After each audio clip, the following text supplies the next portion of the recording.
after meeting the other leaders of the world? Why are there millions and millions of people around the globe who will give their shirt to come and share our so-called miseries? You know why? Because Canada is the land of freedom. That's what we're doing it for. So we all can have peace and love and happiness. Stand up. Oh my gosh. Oh my goodness. Oh my goodness. This video right here is going to instantly get this demonetized. I forgot.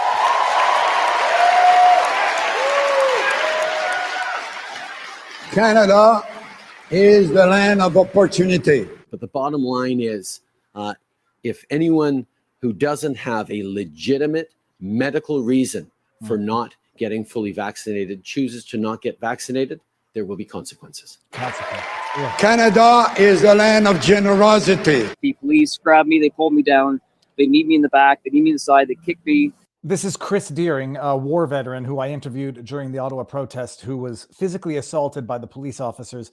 I'll send everybody this video. I posted it to YouTube, Twitter, and everywhere. And YouTube, there's the clip in there of the cops beating the ever-loving urine out of one of the protesters. And that clip always gets demonetized on YouTube. And I don't care about the monetization. It's just an interesting thing that when they demonetize something, they suppress its visibility. They suppress its presence on the internet. That one clip, you know, the one when the cops are like kneeing, it looks like they're kneeing a sack of potatoes repeatedly on the ground. That clip in standalone format or incorporated into any video gets demonetized. Good afternoon, a Saturday afternoon, people. And we don't ordinarily do Saturday afternoons, but today we're going to have a discussion with someone who has a real daytime job. So I say this with respect to all of the YouTubers out there who, you know, stream during the day, and that is the real job. It's a wonderful job. You get to, you know, listen to podcasts while walking and then talk about it in the afternoon. You may know her because we recently got it. It wasn't a Twitter war. It wasn't a Twitter fight. It was not even a spat. It was a back and forth over one Dean Blundell. And I'm warning everybody now, I'm not talking about Dean Blundell for more than we have to just to get our story going. Her name is Jo, Unlearn16. And I had actually seen her material. It's just such a weird thing. I had seen her material, not much of it, but she, you know, makes videos out of her car talking about being a teacher. I saw one video, which I thought was rather funny, her talking about, you know, when people tell teachers, just do this on your weekend, you know, do a little extra work. And it's, you know, it's part of your job. And like, you know, a teacher's job ends up being 24/7. Pay for the extra pencils and stuff out of your own pocket. You know, it's part of the job. I kind of liked the interior of her car a lot more than the interior of mine. And then I see her reply to a tweet that I included Dean Blundell in, and it was about a podcast he did with Michael Geist about the passing of Bill C-11. And Dean, being Dean, came in with a reply that was not nuanced. And then Jo came to the defense. Okay, that's it. That's enough of an intro. But you might know who she is, and some of you, I'm gonna you know, get ahead of the curve. Some of you might think you don't like her. Some of you might think she's mean, sassy on Twitter, and I had the same reaction. And I said to myself, however, if I judge someone else as a human based on their Twitter persona, well, my goodness, I have to be ready to accept the fact that a lot of people out in the world think that I'm the biggest asshole on the planet. I know that there are, but I have to judge in the manner that I would like to be judged. And I've already, you know, I talked with Jo for a few minutes before we got started. I know this is going to be fun. I'm going to let her explain who she is when I bring her on. Okay, Jo, you ready? 3, 2, 1. We're live. Fantastic. How you doing? Very good in yourself. I love that introduction. First of all, before we get too deep, I don't know how much I was defending him and his podcast and everything like that. Everybody's like, do you have any idea? I said, no, I don't. Listen, what I was talking about was sort of my interpretation of a very small tidbit of back and forth. Whereas, and I know this isn't going to be the subject, whereas you're very sort of anti-Trudeau and anti sort of anything authoritarian or limiting our civil rights. And I said something to the effect of, there is nuance to these issues. And then a lot of your people yelled at me for a while. And, you know, I've commented on a lot of your stuff because I feel like, well, you're an intelligent guy, obviously. And even though we sit on opposite sides of the table, I always felt like we'd have a good discussion. So, which is why I, poked you every now and then. I'm surprised I had never seen it, but I think the only mistake is, like, this is the funny thing about Twitter as well. You come to somebody's defense who you may not know thoroughly well, and then yes. And I don't want to sit here and badmouth Dean. Big people talk about big ideas and small people talk about other people. I know a lot of his history. His homophobic remarks a decade ago, I can give that a pass. At some point, you have to forgive and forget. Sure. It was the doxing of the donors to the convoy. That was the recent one that I said, that's when you cross a line that I'll be hard pressed to forgive and forget. But he of any kind shouldn't be. I mean, and I just think it should face legal ramifications. I've been doing this long enough to understand that people might find out where I live. People might find out different things about me. And the idea where people who want to cause me harm and it becomes, transferable leverage, well, that's kind of terrifying, to be honest with you. So I would never in a million years accept that behavior. But again, I can agree with a sentence somebody says without agreeing to their whole personality and their whole, I've never heard of homophobic. I don't know much about him at all. I sure as heck don't know what you're talking about.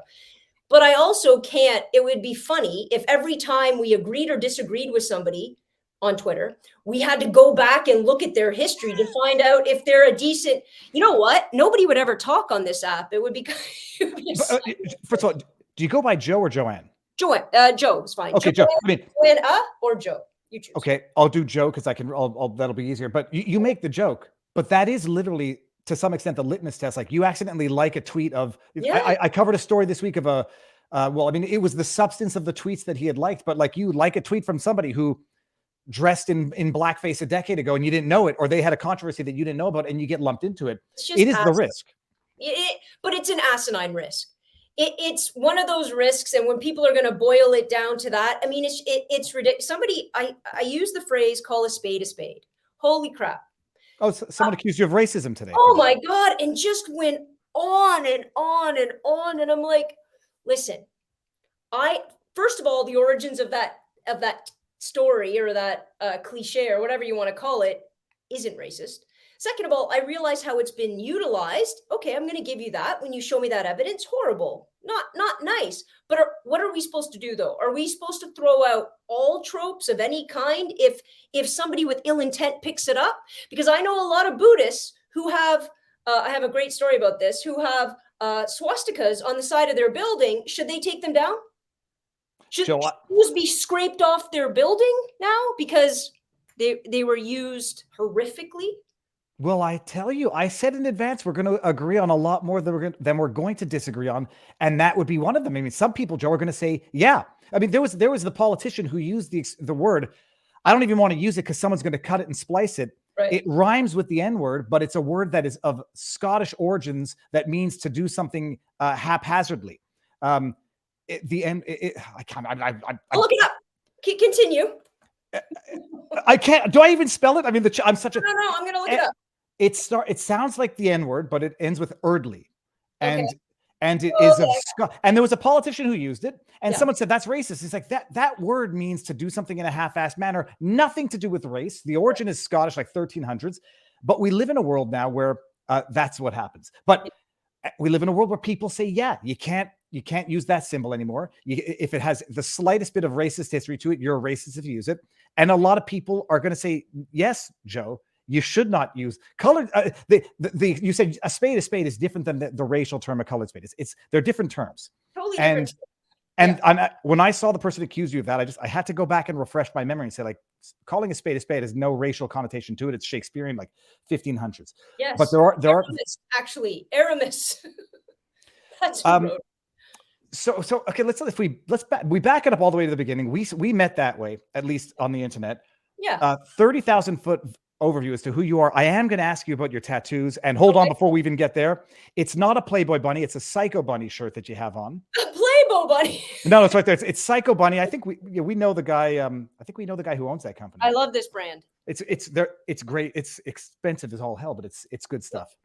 Listen, sometimes you got to spend a little more money on a nice T-shirt. Now there's going to be tons of people in the comments. She's a teacher. How can she afford? Well, we're going to get into that. Okay, we'll get into that. I mean, your car is beautiful as well. But let's start from the beginning, Joe. For those who don't know who you are you? So my name's Joanna. I've been Unlearn16 on TikTok. It happened by accident. So COVID hit. I got a divorce. It was god awful. It was like the worst, culmination of events. And I was trapped in this house by myself. And when I started feeling a modicum of better, my friend's kid is like, Joe, just join TikTok. I said, what for? Don't be ridiculous. I'm an adult. Why would I, and he's like, because my kids had shown me some stuff at school and mostly they showed me ridiculous things I didn't want any part of. And he's like, no. I think you're going to like it. And he took my phone and he downloaded it and he created my account.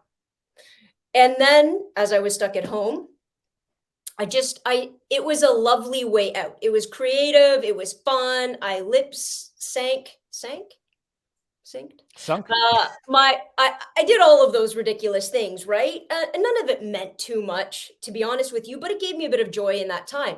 And then one time I started, I don't know, it must have been about Doug Ford, I would expect, but I gave my opinion about something that was frustrating me in Ontario politics. And all of a sudden, my views went from, I was doing all right, it was fun, to a lot of views and a lot of people. And all of this, I realized, oh my God, can I just is this what this can be for?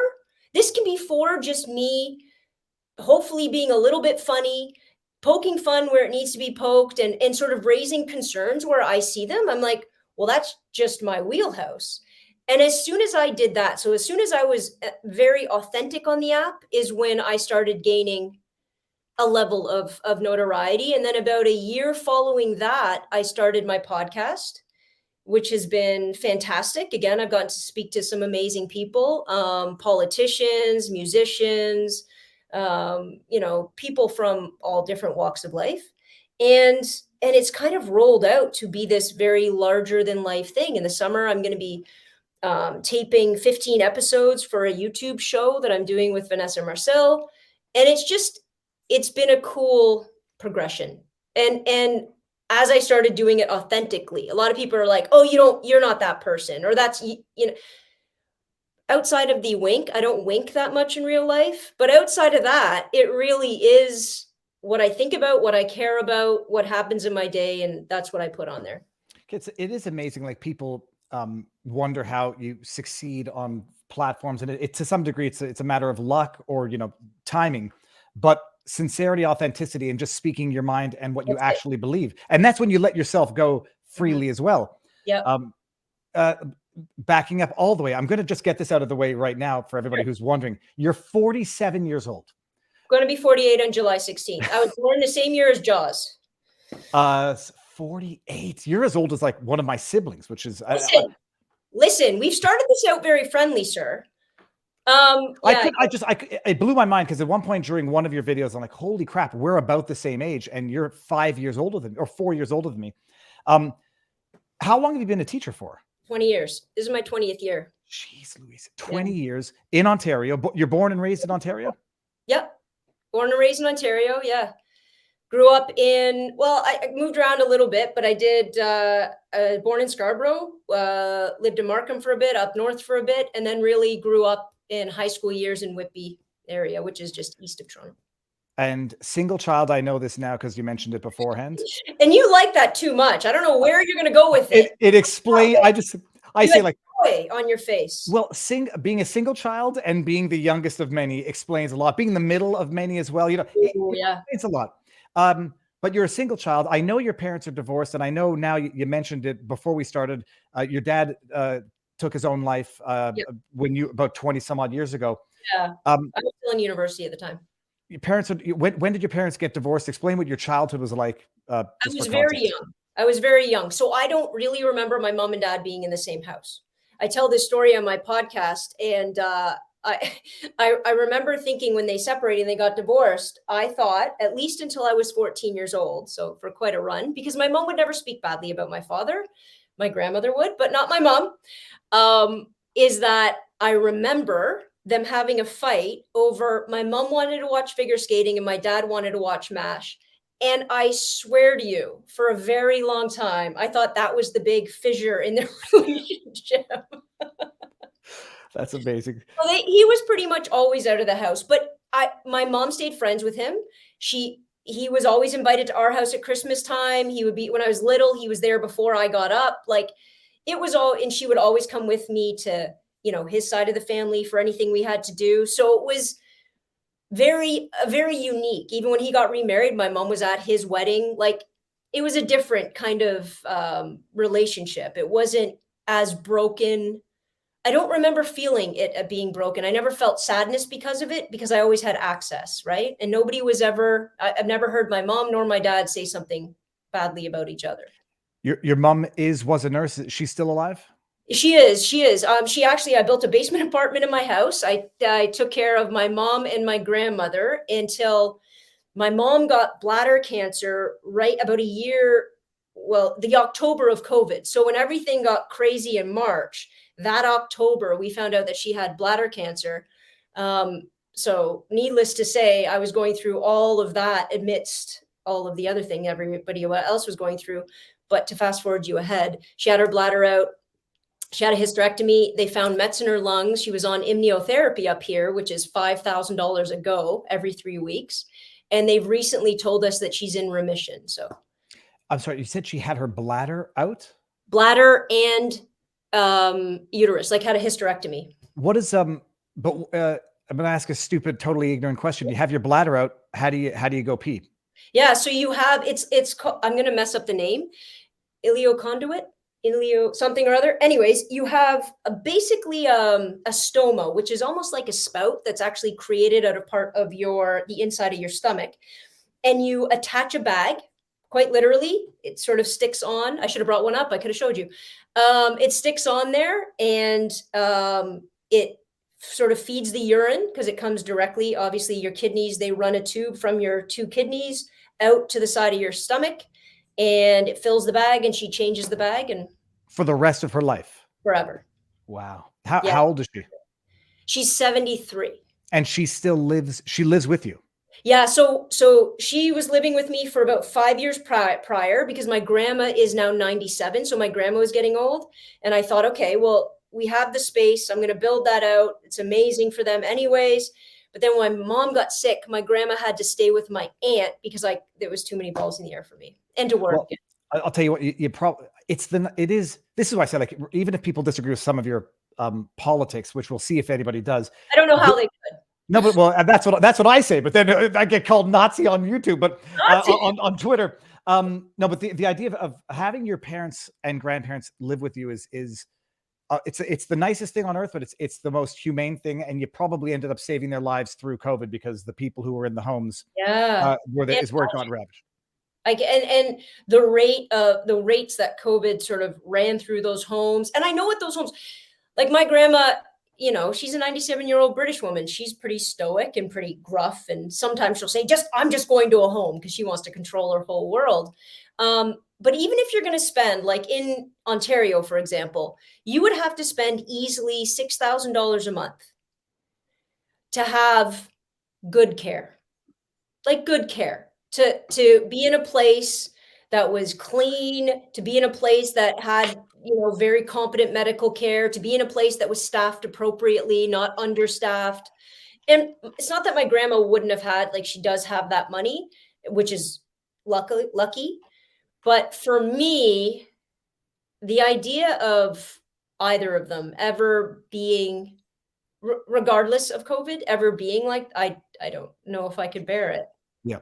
I tell this to my parents. My parents sort of are of the philosophy that, like, the old people should not become a burden for the young people. And I was like, it's the return of what was done when we were babies. Yes. And also to keep none of those homes. They're even the best homes are, like, not good, and the bad ones are. And a burden. Okay, listen, the notion of a burden means you get nothing back, and it's this weight that you have to carry. But I'm telling you right now, the time that for my whole life, I've always been close to my grandma. For my whole life, the amount of stuff I get back, how dare you just discard that and say it's just a burden? Now, in Ontario, again, it's lovely because there are a lot of things because of OHIP and because of our healthcare plan where people can come into the home and help with a bunch of things, right? Now, it can be a little bit awkward timing wise, but for example, a nurse and a assistant will come in to see my grandma 3 times a week. Like somebody will come in to help bathe her. Somebody will come in because my grandma also likes that idea because then it's not her kid and she doesn't feel any such way about it, right? I saw my grandmother naked once. Then Holy. nobody wants that, huh?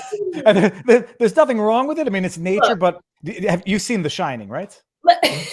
Like, you remember when Jack Nicholson was dancing with the woman in the tub? That, I mean, I love my grandmother. That was boom. That's immediately what I thought. Oh. I'm not gonna lie, like my grandma. So when my grandma gets dressed and undressed for bed when she's here, I mean, I help her. But I'll tell you what, if I could audio record how funny it is, because I'm just killing myself laughing because she'll lean on me and then I'll help her put deodorant on, and we'll just. The fact that I can joke with her about that and she can joke back and she feels comfortable enough with me to talk about putting on her socks right or getting her shoe on right, or she doesn't like those pants or pull them up higher. Like, I'm like, Grandma, I can't pull them up any higher. That's where your boobs start. Like, I can't, it doesn't, and she'll laugh. I mean, that's the crap that I will never forget. And if I didn't do what I did, I never would have had that, right? She never would have seen me. She always would have seen her taking care of me. But I love the fact that she knows I will take care. Like, she knows that. She feels that. Yeah, and it is the problem. You can pay someone $6,000 a month, and they will not treat a loved one the way they would otherwise treat a loved one. Because, all right. So Joanne, so you've been a teacher for 20 years. Now I asked you this beforehand. Oh, sorry. I'm tired. Yeah. Yeah. Well, geez, I meet my daughters. I meet my children's teachers. I say it's something I couldn't do, but it might be something that I'd actually be very good at. But kids are pains in the asses. Like, teenagers are the biggest pains in the ass on earth. And I say that with love and respect because I was one. And I remember what I was like. And I would hate myself now if I had to deal with myself, a version of me now. But you've been doing this for 20 years. Has it always been, I know you told me beforehand, it's private and not in the public system. Yes. And it's not unionized. So there go a lot of my questions. Has it always been that way? Yes. So when I got hired, just so you know, when I got hired, I didn't choose private. It just sort of happened. It was a job that was a friend of a friend said this school's hiring. The public board wasn't hiring. It wasn't a conscious choice. And I know I wouldn't work at any other private school. It's a unique alternative in a lot of ways. But I remember going in there, sitting down with the owner of my school. And we had a normal 20-minute conversation. What'd you do? Where'd you go to school? Normal. And then all of a sudden he said, what did you do your master's thesis in? And I said, because nobody warned me, which I gave my friend crap afterwards. I'm like, you couldn't have given me a heads up on who. And I said, well, I did. It was in the middle of Mike Harris in Ontario. So it was a fairly right-wing government that made a lot of significant cuts to education and healthcare. And I said, my thesis was that unions need to be revitalized, internationalized in order to establish international workers' rights rather than just domestic workers' rights in order to empower groups as a whole. Listen, I don't think I could have picked a more anti-union guy to say that to. And then we fought, and I don't mean disagreed. I don't mean in a calm, rational way. I mean, there was a vein in the side of my neck that bulged as we yelled at each other about unions and about my thesis and about whether you need them and about whether it makes workers lazy and about collective bargaining. And I left. I called my mom. I was almost in tears. I'm like, I did not get that job. She's like, what are you talking about? I said, we fought. She goes, you did what? I'm like, I don't know. I don't know what happened. Then a week later, he called me, and there I've worked there for 20 years and we haven't stopped fighting. But that's why I love that school. Because he can sit there with a good argument. I mean, I would love it if we don't yell. With a good argument, I can sit there with a good argument. We can do it in an academic arena. Students can have their own opinions. We can do it in a healthy, powerful way. And we might not ever agree. But I promise you, we both walk away better. You know, this might be the perfect time. Everybody in the chat, we're going to go over to Rumble exclusively. Not that we're going to talk about anything that would get us in trouble on YouTube. And I'm going to post this. You ever say, let's get ready to rumble? Always. We say, let's get ready to rumble on. There's a number of them, but let's get ready to rumble is the go-to. So everybody here, 644, move on over to Rumble. Some of you may not like it. Live with it, deal with it. I'm going to end it on YouTube, and then we might have a little locals. Do you know what locals is, Joe? Nope, I don't. Yeah, okay. There's another. We're on another platform, which is like sort of there's YouTube, Rumble, and then we have our own separate community like Facebook on a place called Local. I'll talk to you about that after. You might want to look into that. All right, peeps, move on over. Let's go. Moving on over to the Rumble side, ending on YouTube now. Changes nothing on our end, Joe. We're gonna go on. So I'm sort of curious now. I know what I think about unions in general. I think they might have outlived their utility, and they might now be more crutches than actual value added to workers, especially since the unions seem to work for the unions. And you know, the union has become the micro government within let's just say the teachers' society, much in the same way the government has become the union of the people, and the union exists to prop itself up, to collect its dues. The more work it makes for itself, the better it is. Once upon a time, workers needed rights, and now I have the impression it impedes good teachers, props up bad teachers, makes the bad teachers unfireable, and you know, leads to other problems that we saw during COVID. But so, what is your take on internationalizing the union? Well, I mean, don't ask me to recount a thesis I wrote 20 years ago, 25. 20 some years ago. I mean, internationalization was simply talking about, I think what I was getting at is the idea that in it, because it wasn't just about teachers unions, but it started there because that's where my passion lied. But it was about the fact that we live in a globalized world. We keep talking about domestic and national policies, but we live in a globalized world. We live in a globalized world that when I was writing that thesis, we were just sort of entering into the significance of NAFTA, and we were sort of starting to see workers and jobs go all these different places and why they were going those different places, and how companies now could pick up and go to wherever the cheapest labor was, where they didn't have to pay anything, where they could ignore environmental regulations, where, you know, and the list goes on. And that happened because there was no internationalization of labor. So the idea that we sit in this idea of a formal nation state with the delusion that we control our economy, that we control our politicization, that we control our military agreements sovereignly is well, frankly, ridiculous. And the more that politicians prop up that narrative, the more it gives the illusion that they control it, which they never do. So if they don't control it the way they say they do, then my point was, it's about time that the people that did the job for many different countries started controlling it from across borders, because they were being abused across borders as they saw fit. Now, with the teachers' unions, you got to know, my mom was a nurse for 45 years, however long, 50 years. And she was the president of ONA, which is a nurses union at St. Mike's Hospital, for the end sort of 20 years of her career, 15 years maybe. So I got to see on her side how she, you know, I saw her be an amazing nurse, by the way. Everybody says that they'll ask, like, how do you get confidence? And I always say my mom, but they think it's because my mom always told me I was great, which she did. Unless I sang, then she said, psh. I think I got it because I watched her nurse. When I was young, I was allowed to be at the hospital. I was allowed to be on the floor. My first steps were to her head nurse. And I got to see this woman who was incredibly caring and empathetic, but just be a kick-ass nurse. She knew what she was doing. She knew who to go to when she didn't know. She was confident. She was caring. She was in charge. I watched that, and I didn't want to be a nurse because heaven help me, it's a hard job. But I think when people think you teach your kids by saying things to them, you don't. You teach your kids by doing things. And I was blessed to see what she did great. And I think that kind of changed everything. And when she moved in the union, everything changed, right? Like what she did, but it was still passion for the job. It was still an incredible work ethic. She got to understand inside and out what the sort of the constitution of the union was as it pertained to that hospital. And even though we can't talk about it on here, she may have talked a little bit about union stuff, because you're not supposed to talk about union stuff outside the union.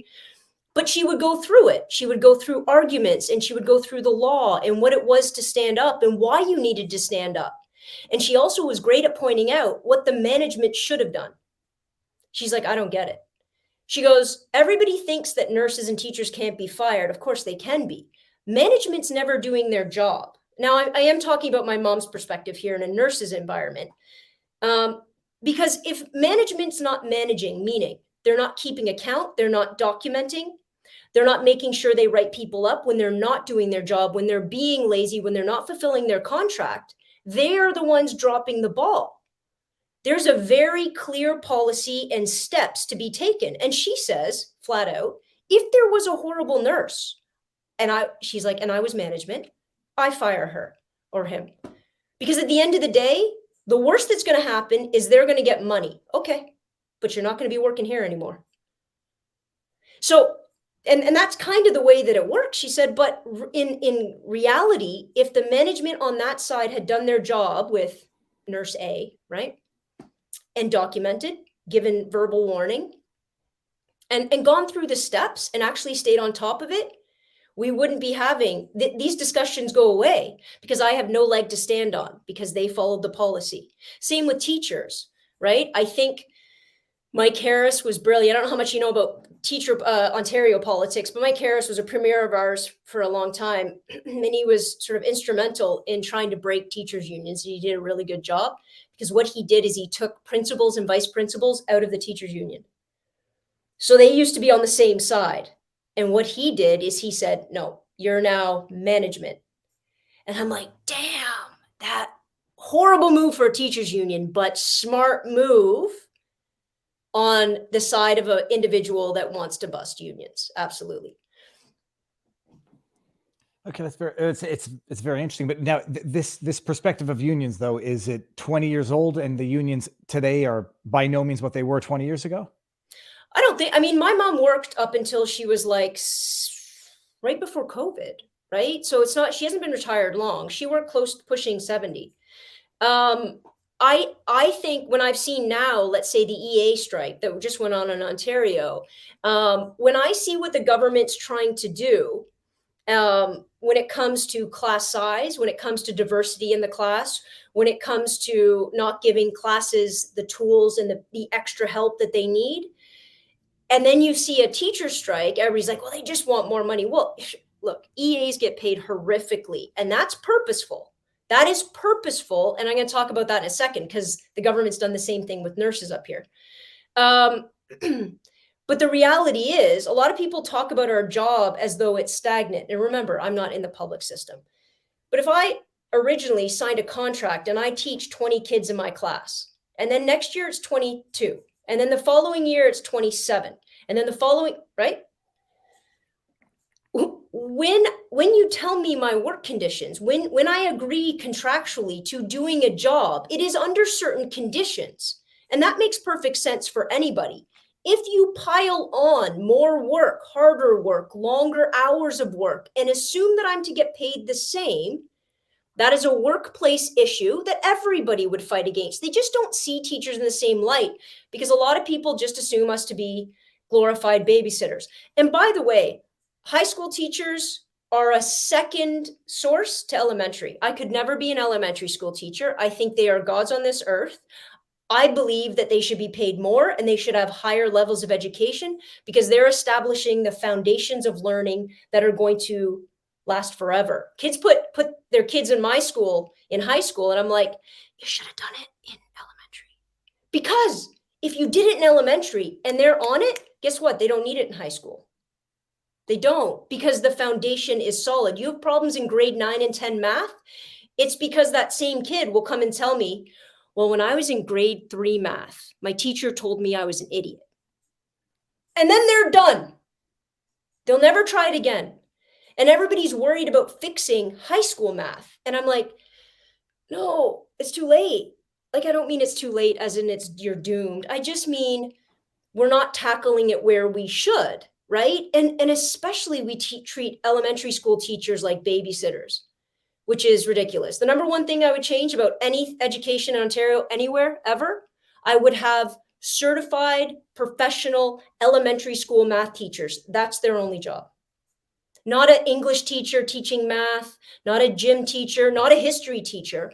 I want specialists teaching foundational mathematics because it's difficult and because they need multiple ways to get at that spatial intelligence that the average idiot like me doesn't know. I know how to say 2 + 2 is 4, but when the kid doesn't get it, the importance of a teacher is how many ways do you have in your bank of ideas to teach them how to get it? Yeah, I mean, I guess the unions versus the quality of teachers is a broader discussion in terms of whether or not the unions create a situation where the skillful teachers don't progress, can't negotiate on their own success, and then end up leaving. And then what you get are people who like the power of the unions in terms of negotiations. They like the guaranteed work conditions.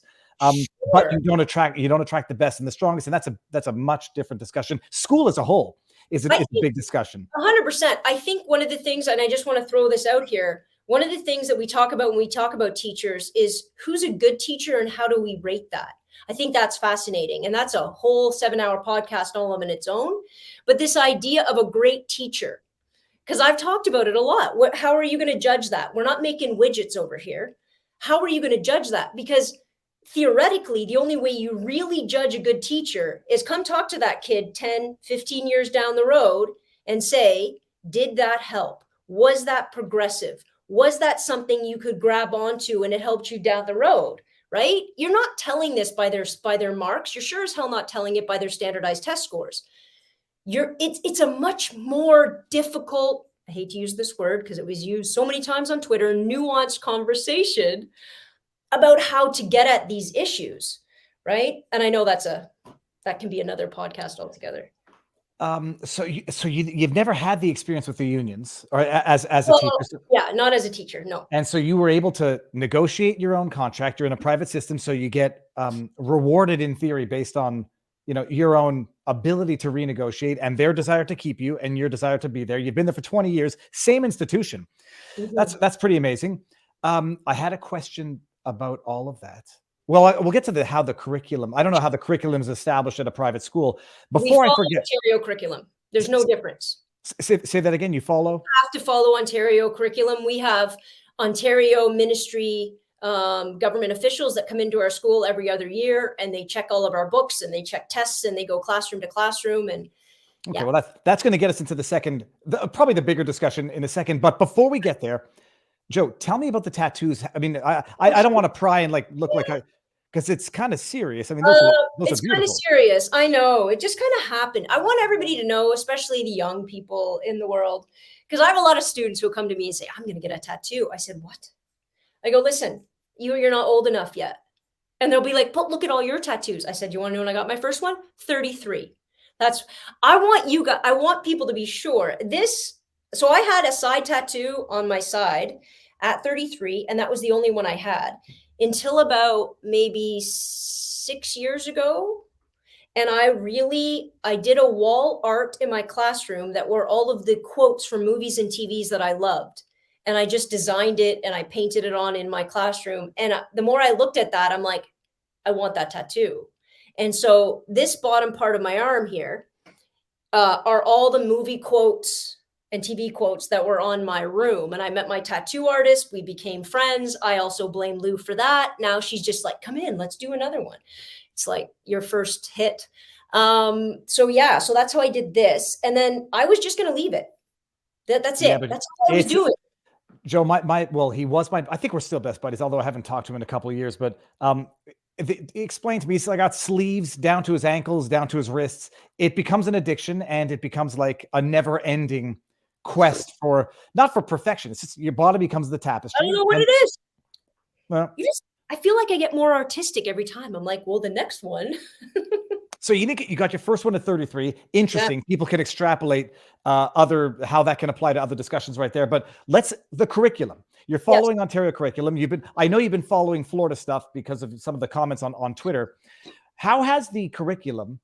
I don't know what the Ontario curriculum is like. I have two brothers in Ontario.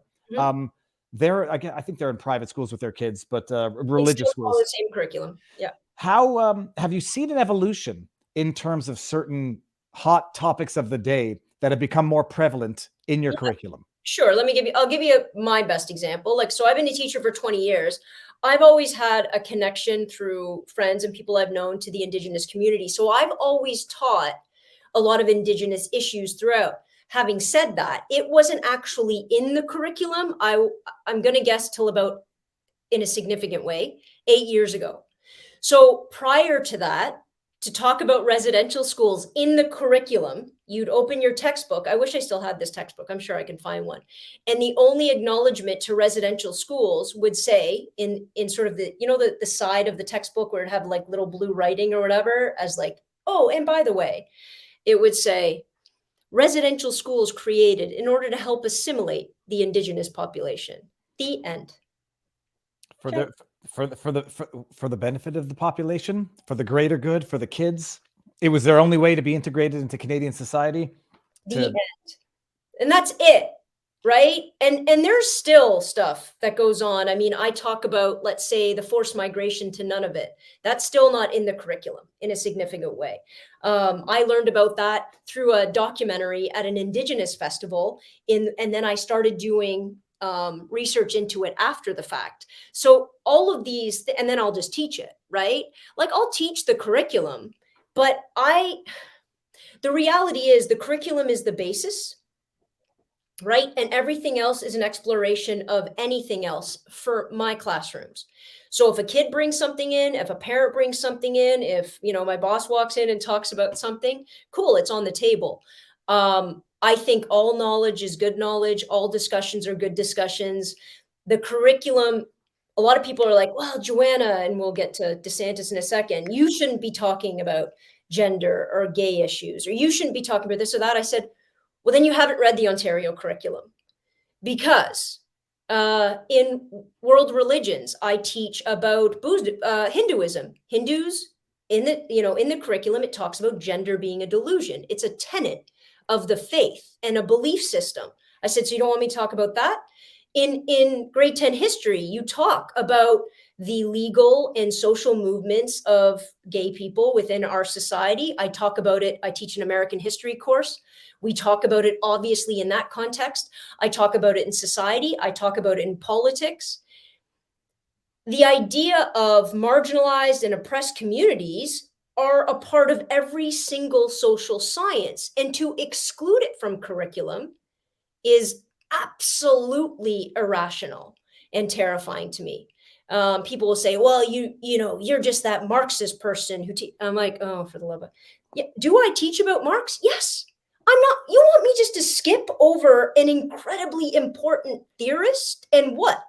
Then not talk about the ramifications of his work, not talk about the way that Lenin and Stalin sort of took it and abused it and twisted it and turned it into a genocidal. Well, that makes no sense to me.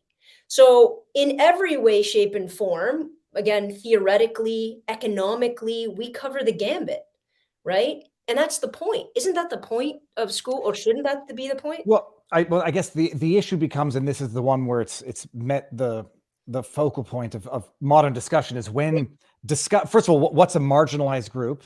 And then when discussing, history, at the appropriate age, when that goes from discussing the history and, like women's suffrage, gay rights, and, talking about gay rights in Quebec, when civil union was adopted into law, is one thing.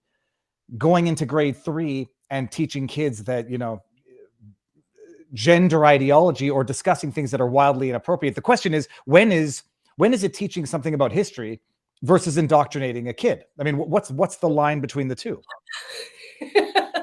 First of all, that word indoctrinating makes me very uncomfortable. But let me say this. Oh, well, I could use the G word, like. Do I? Oh, no, I won't. But I'll call it indoctrinating. I mean, all forms of education are indoctrination to some extent. Great. So let's put that on the table right there. Let's really talk about education over the past 20 years. I'm not going to go any further back behind that because I've just been here for 20. Okay. So I'm going to that's a bloody long time, and it makes you something. It gives you 20 more years than a lot of other people out there. What I always say to my students every single year when I sit down, I wish I would have brought a textbook with me. I hand them the politics textbook. I hand them the world religions textbook, American history. The American history textbook that I teach from, that is one of the most popular textbooks out there, is, I want to say, 400 pages. Now, it's a bit of a bigger book. It's 400 pages from 1775 until today. Are you telling me that's not indoctrination? Are you telling me that the people that sat down and decided which stories to tell, whose stories to tell, which ideas to raise, which ideas to go in depth into, and by the way, which things, which is the most terrifying thing of all, which ideas do I get to exclude? I've never once had a problem with a teacher teaching subjectively, because you know what?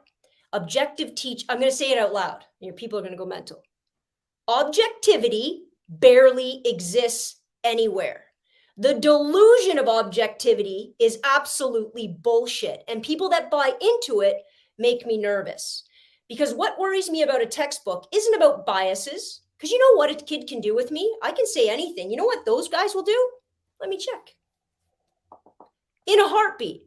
That's how smart kids are today.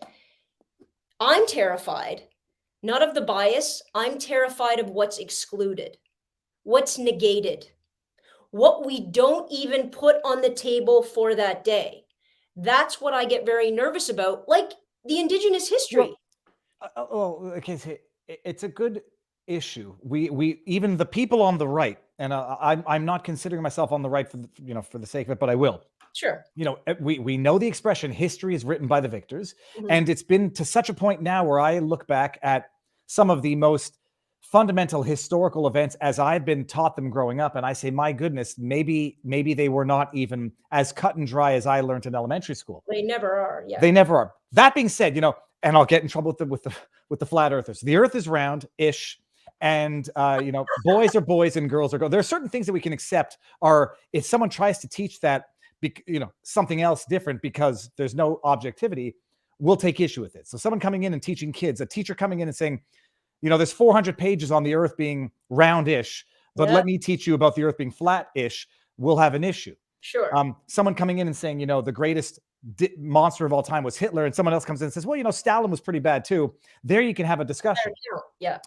But that's the line. So the residential school thing is a good example. It's a good example that teaches us the lesson that people refuse to learn now, which is you can't trust the dirty government of today any more than you can trust it 100 years ago. But if someone comes in and says the residential schooling system, was only discovered 10 years ago, and that's why Justin Trudeau is going out of his way to make amends for a wrong that nobody ever understood.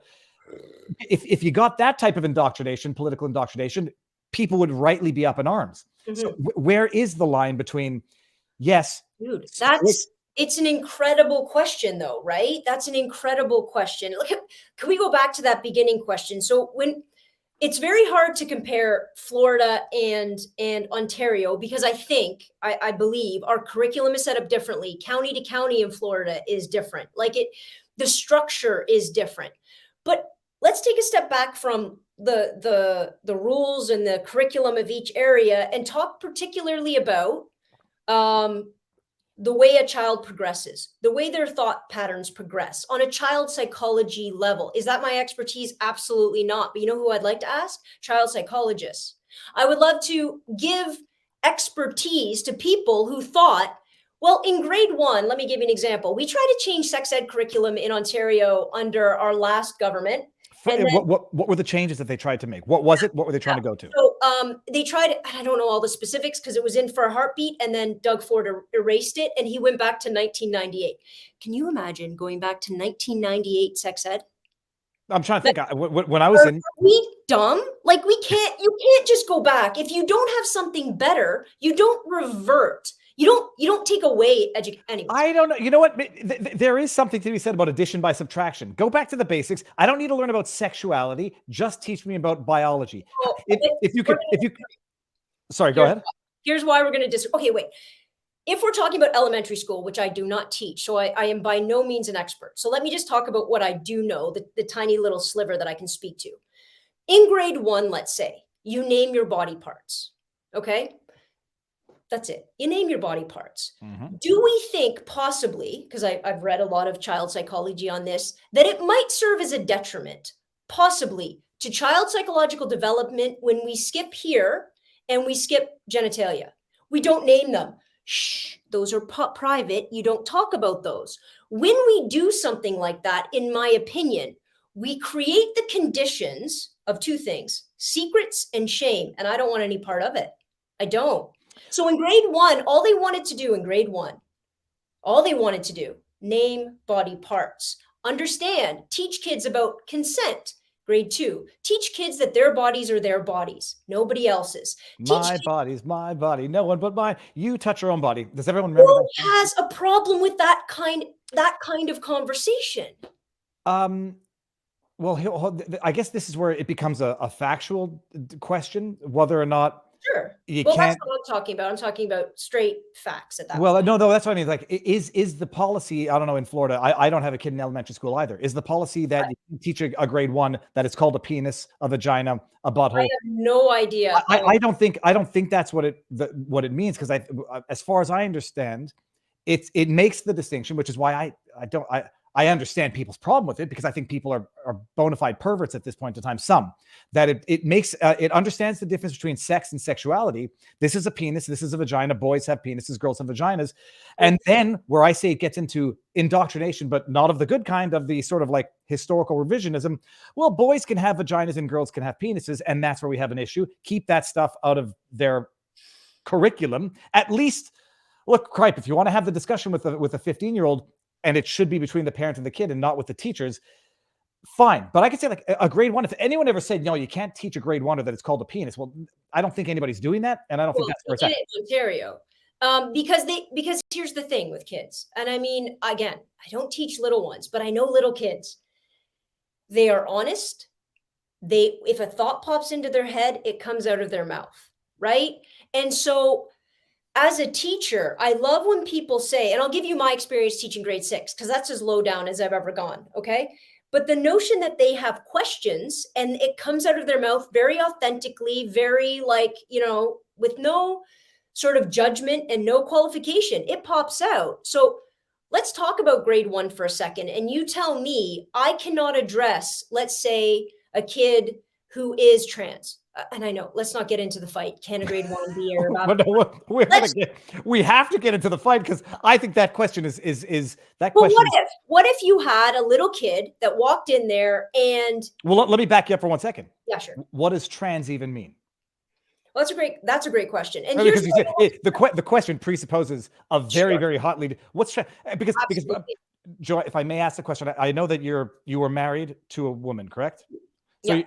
Okay, I feel guilty for that. You're a lesbian. Do you? I'm a what? No.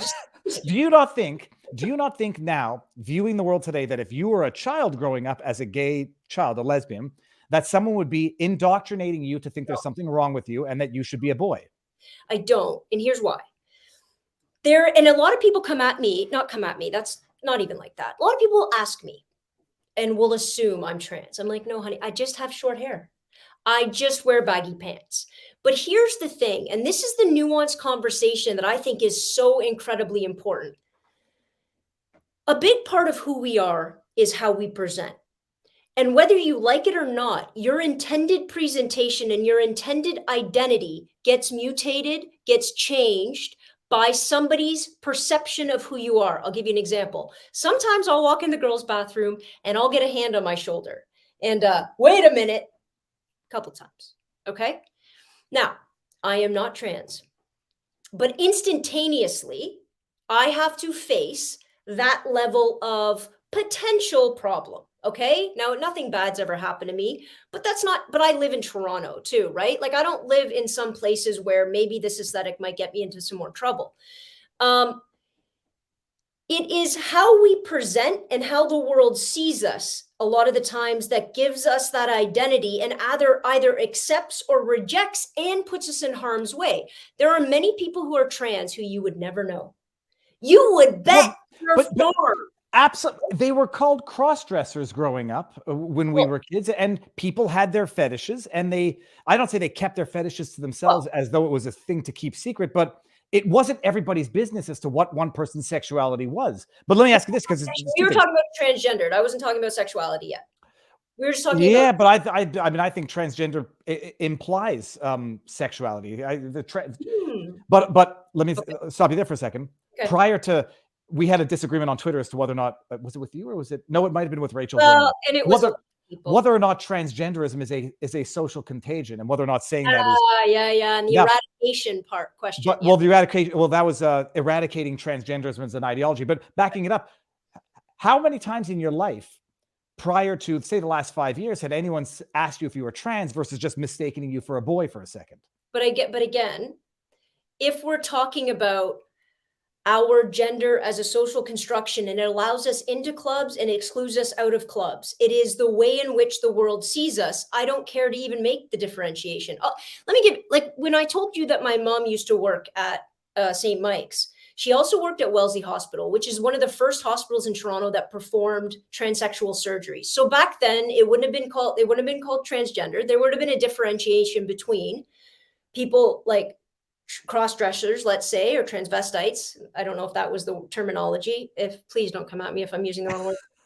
I don't know. And calling a spade, yeah, and people who actually wanted sex changes. Okay, so Wellesley Hospital was one of the first hospitals who would do that, and predominantly the only thing my mom worked in plastics and ENT, so she worked directly with these individuals, and for she only ever saw male to female, because female to male surgeries hadn't even come close to being, let's say, useful. I mean, there's still a discussion as to whether or not they've even come close to anything 100%. Other than Frankensteinian. In my humble opinion, I'm not putting words in your mouth.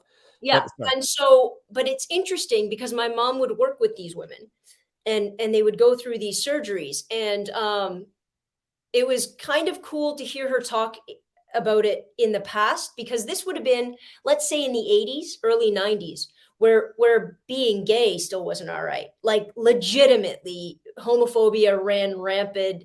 The word gay was in every movie I've ever seen growing up as a kid, let alone be like having a transsexual operation. And my mom used to sit with these women, and they would come back because you'd get checkups and things. And the surgery was okay, right? Okay, not great. So they wouldn't be able to pass, right? So now what would happen is that you would have these women who would have surgeries, and all they thought they wanted and really wanted and identified as, and that's who they were. I'm not asking you, I'm not saying this to be glib. You mean men who have had their weenies removed so that it looks like... Yeah, absolutely. Physical, like breast augmentation, like they've gone the whole gambit, right? Those women would come back, and I just remember my mom telling me these stories and be so devastated, not because they had the surgery, not because that wasn't their identity, not because they didn't want that to happen. But now the problem was this: it was all about passing. So they were not passing. And again, this is where we get back to what your gender is. People weren't believing them, right? They were looking at them and going, "You're not a woman." And they weren't men anymore either. Well, they are still men. They're just men that have removed their penises. But socially, where do you go? Where do you fit? I'm just telling you, their lived experience was ostracization from both communities, to the point where they felt so incredibly isolated. And then you started having a group of people. And again, but by the way, and incidentally, what you're saying, I know of as well from anecdotal stuff and from all anecdotal I'm talking about. And they, as a result, now they're neither gay men or biological women, stuck in the middle, and they're in a nightmare where they, the self-harm that comes after these surgeries, which people don't like to talk about because they only measure 3 months out and not 3 years out, leads to certain things, which is the fundamental question as to whether or not transgenderism, some people, some people don't like calling it an ideology. Others call it, and I'm not saying this to be mean either, a mental illness, gender dysphoria. For which the treatment you cannot treat a psychological condition with a physical remedy. And so this whole idea now, not just to treat the adults who might have this, but to indoctrinate the kids who may be confused. Because when you said, like, what did you say about people come out to you thinking are you a man, putting your hand on a shoulder, or asking you if you're trans? They're asking you this as a 47-year-old person. You're confident, you know who you are, you know what you've been. I don't to, feel to, scared, right? no, but to ask these questions of a 10-year-old, of a 13-year-old, of a teenager, of anyone under, brain still developing, is a far different thing. They are confused, and you're asking them questions that, as far as I'm concerned, should not be asked of anybody, because it presupposes you're in the wrong body, you're broken as birth. So, I mean, what was my question in all of that? I'll let you finish your thought. Then I want to flip the conversation just a little bit. Go ahead. Absolutely. I mean, the idea of treating a mental condition with physical remedies is it's not. I don't think it's the way that you can treat it. But what was the question? Doesn't matter. So, okay, what were you going to say? Well, and again, I'm not going to get into, and I say this all the time when people ask me, what do you think should happen or whatever? I mean, I am very, very clear in the fact I'm not an endocrinologist. I'm not an expert in any way, shape, or form. I'm not a child psychologist. I'm not a psychologist. All of these things that make people experts in order to deal with the things people are going through in this world, I'm none of those. But here's what I will say. We have created, and it's very Hindu, we have created a binary of gender. Let's just distinguish between gender and sex just for a minute. I know some people are out there saying it's the same thing. There's two genders. No, that I can say, like, gender. Let's separate them for a second, okay? So we have sex over here. I'm just going to put that on the shelf. We can fight about that later. Let's just talk about the notion of gender. The idea that, and we all have, I mean, whether it's, been fully forced upon you or socially forced upon you or genuinely, generally sort of seeps into your existence. Girls stand over here, you act a certain way. Men stand over here, you act a certain way. We have language that describes the same actions for both sexes differently. We have dress styles, we have hairstyles, we have, my God, my uncle and aunt talk about blue and pink jobs. I want to punch somebody. But we have delineations. Now, has it changed over the years? Of course it has. Of course it has.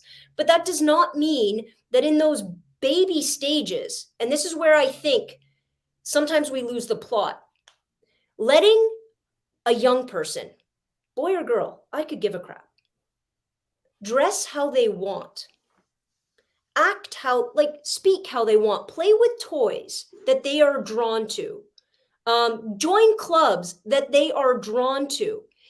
Is that not the goal? I'm going to say this, everybody's genetically predisposed to a lot of things. I just don't know. And I've seen no evidence as to a genetic marker that says boys like trucks. Well, I tell you, if and when you have kids, there are rules. I mean, a lot of people say like stereotypes are unfair. Stereotypes also, to some extent, are time-tested and true generalities, and then you have your exceptions. If you've had, I had two girls and a boy.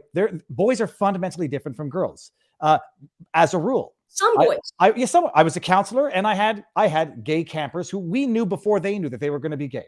That's what I'm saying. Some boys. But the idea, I guess, it's the idea that there are generalities to gender. But I just say, as an underlying factor of this whole transgenderism movement, is the antiquated and regressive stereotyping. Oh, if a boy likes playing with pink, well, they must have been born a boy in the body of a girl. Let's fix that by fixing the body, which I think the first thing we have to attack, though, is the way in which we treat them differently. And I've been a teacher for 20 years. I promise you it happens.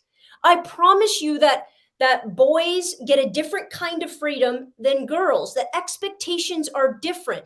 And sometimes you'll see it play out and it will be true. But just like you've just stipulated, sometimes you see kids break all of those stereotypes and all of those.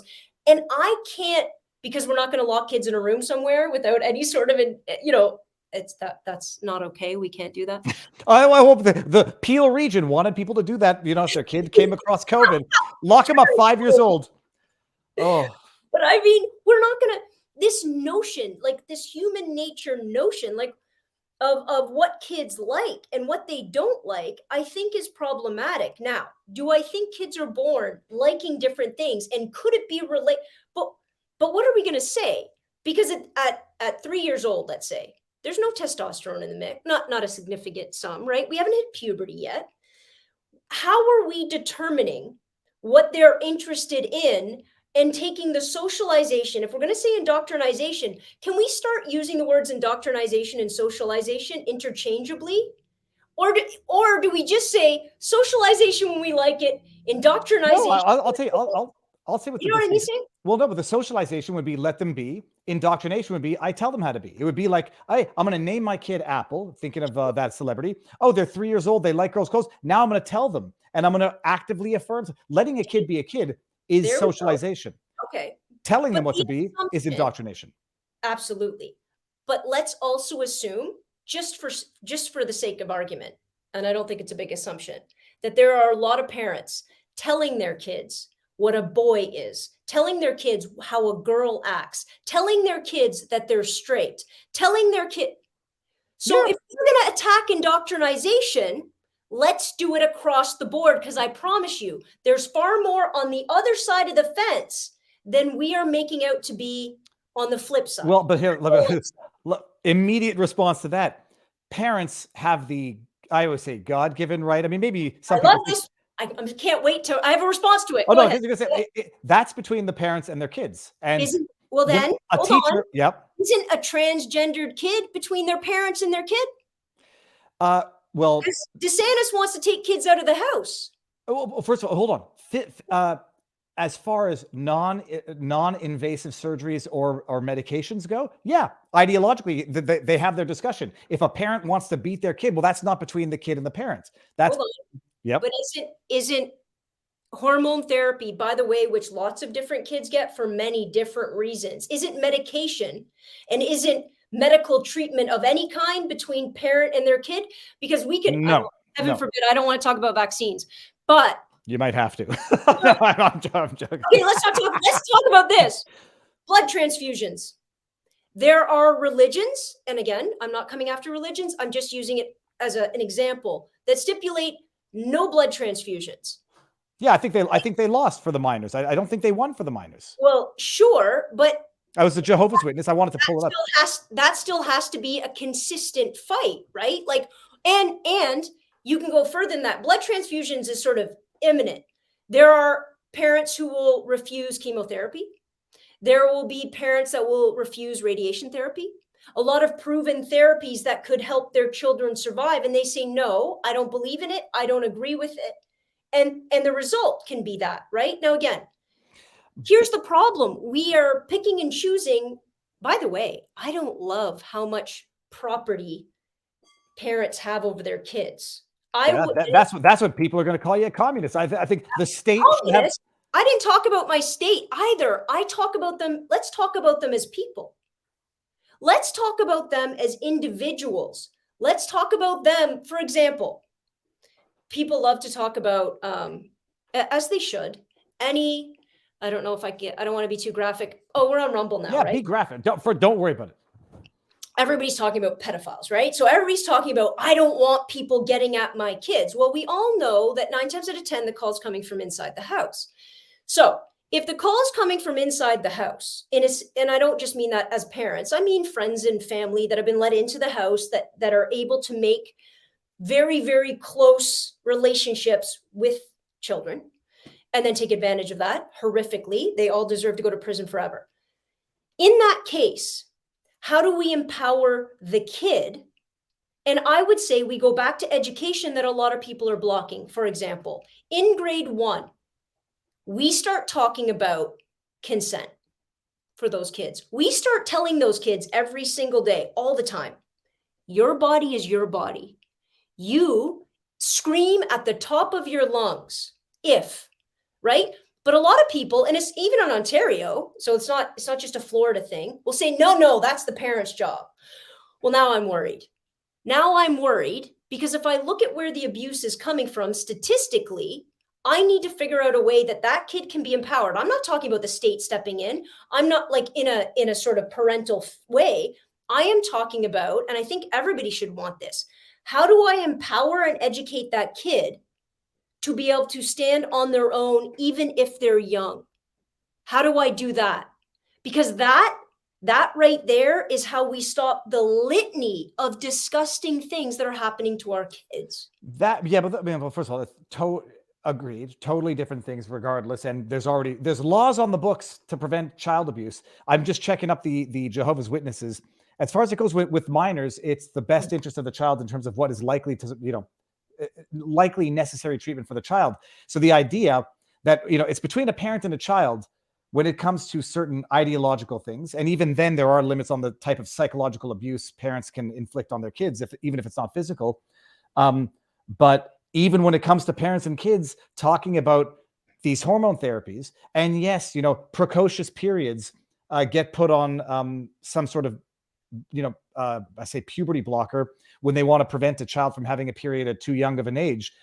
But the type of treatment that has become a contagion, if only because you can see it in terms of search results. And I presume, Joe, from your 20 years as a teacher, have you noticed a marked increase in students purporting to be transgender in the last 5 years versus the previous 15?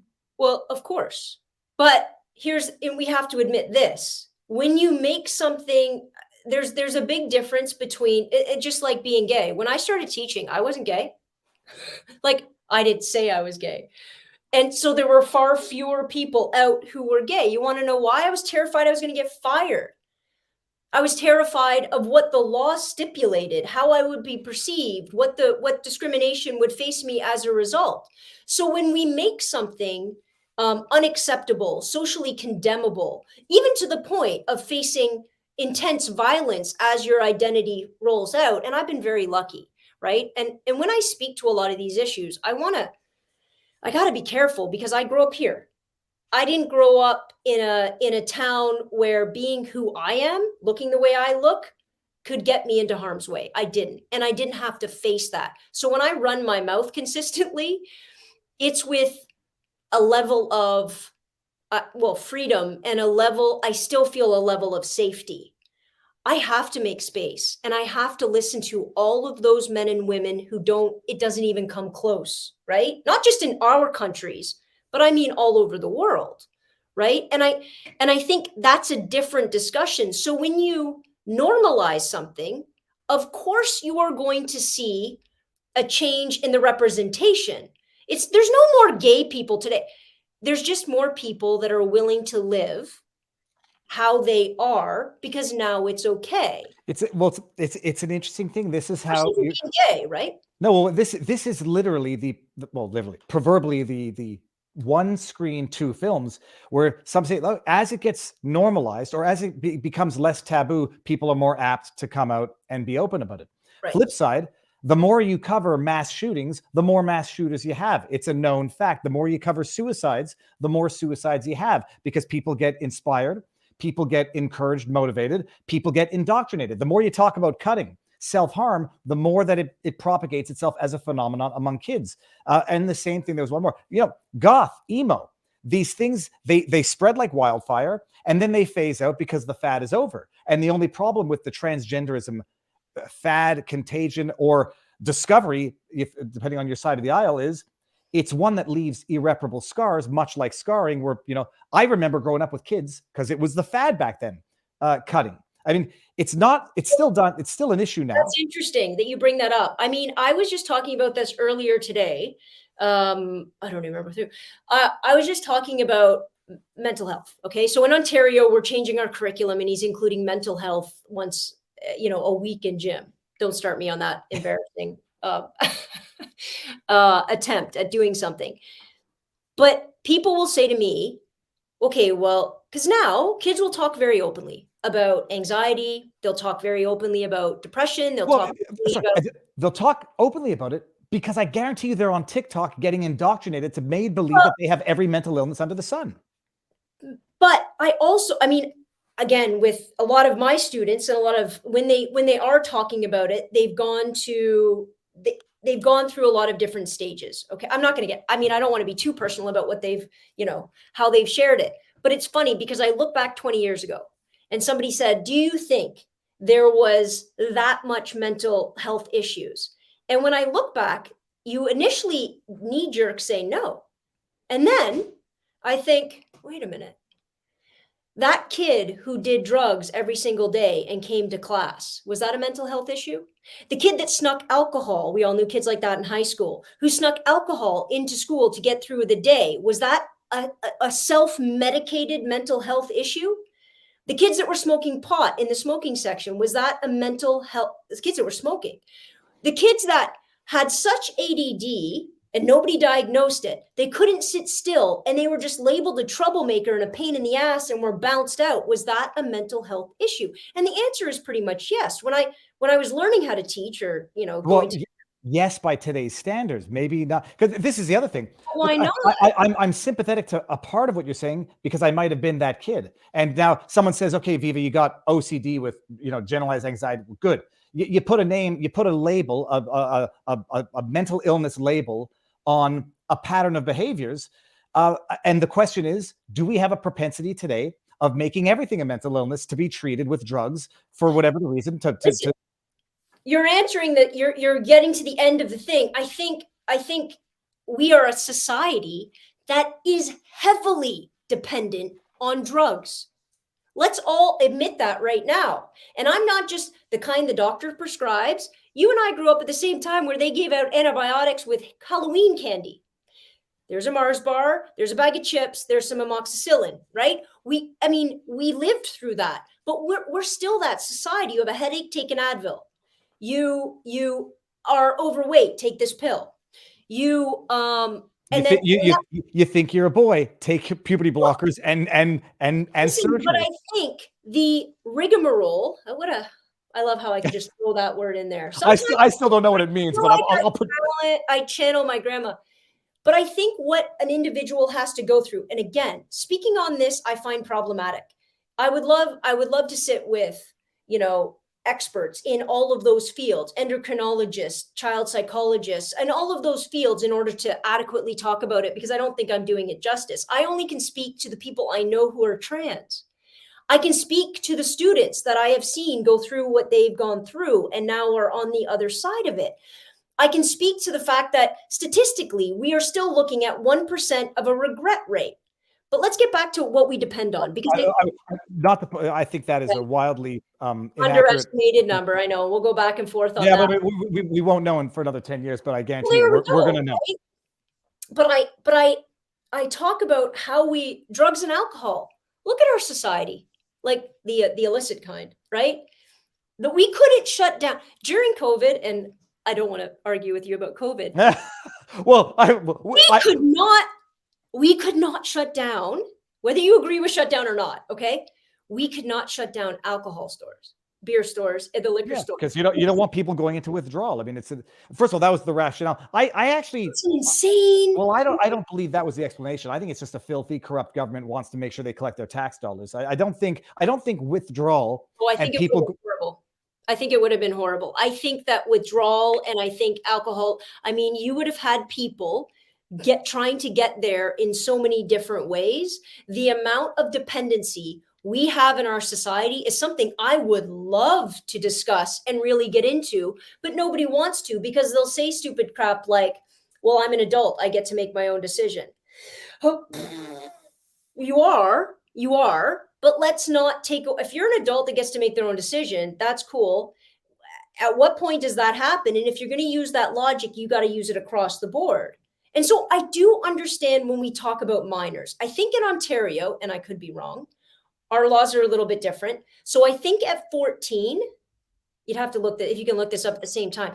I have a feeling that at 14 years old in Ontario, an individual can make their own medical choices. Is that right? I think it sounds very, very familiar. I think it was 14. I'll double check. I think it was 14 for the vax, which would, let's see, Ontario. Which would make sense if it was across the board, right? Age of medical consent. 18 years. There is no stipulated age for consent for treatment. Every person, including minors, capable. At least this is what it says for medical decision making. So it seems age is majority. Majority is 18. Okay. Age of consent on medical issues. There is no specific age that determines when a child has the right to decide about his or her own medical treatment. Okay, that's at least coming from one website. Does that mean any age kids can? Let's see here. Okay, let's see. Canadian mental health. If a person is under the age of 16, the substitute decision maker must consent or refuse to the treatment based on the person's best interest. We won't get an answer to that definitively, and I'm not sure exactly what it is, because I remember reading 14. Yeah. But 14, they didn't need their parents' consent for the COVID jab, which I thought was wildly. But I think that's consistent across, and which makes sense in Ontario if it's consistent for all medical treatments. But Like, I think you don't need parental permission, and I don't want to fight about this either, for an abortion at 14 either.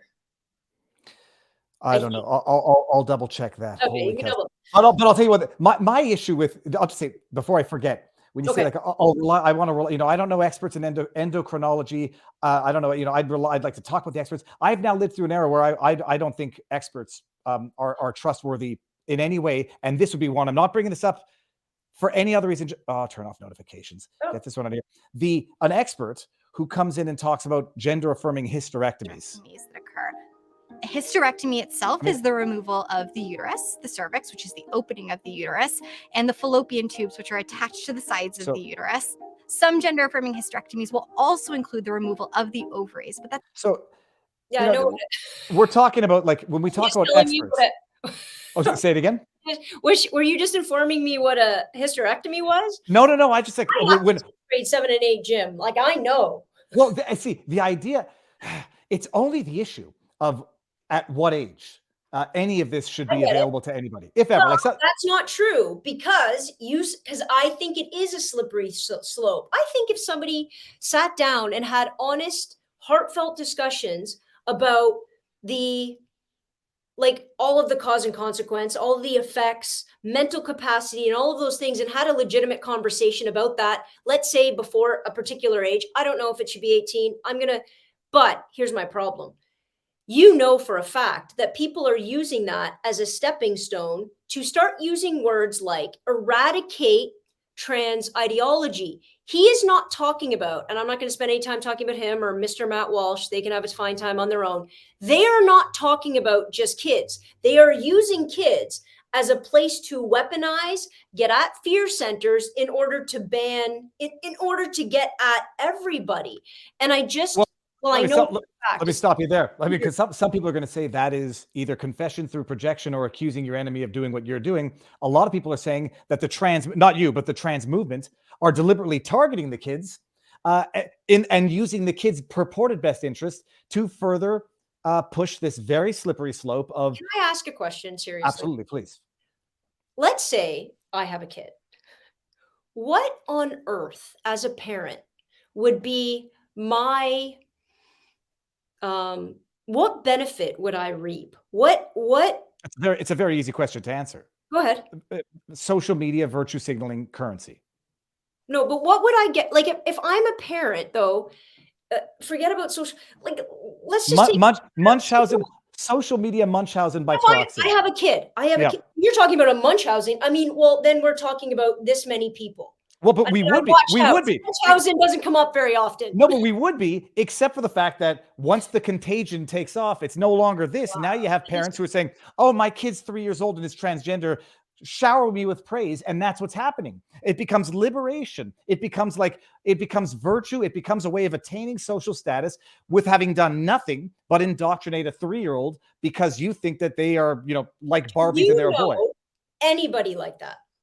The answer is yes, but the answer is yes, it doesn't matter. The answer is a hard yes, and it doesn't matter because my anecdotal stuff is irrelevant. What I'm seeing, what we're seeing. Oh, because the reason why I'm asking that is because we tend to blow up. We see what people put on Twitter and what people will use in order to prove argument. We put up, let's say, extremes, and if we put up extremes, did I lose you right now?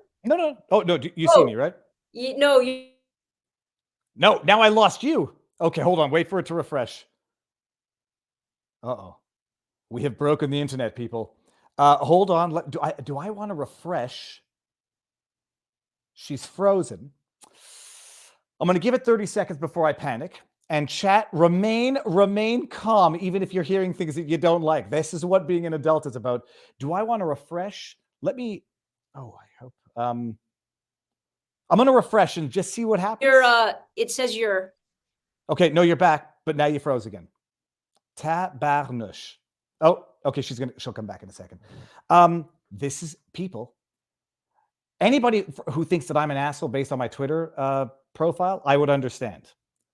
But this is what a discussion is like. What happened? Okay, hold on 1 second.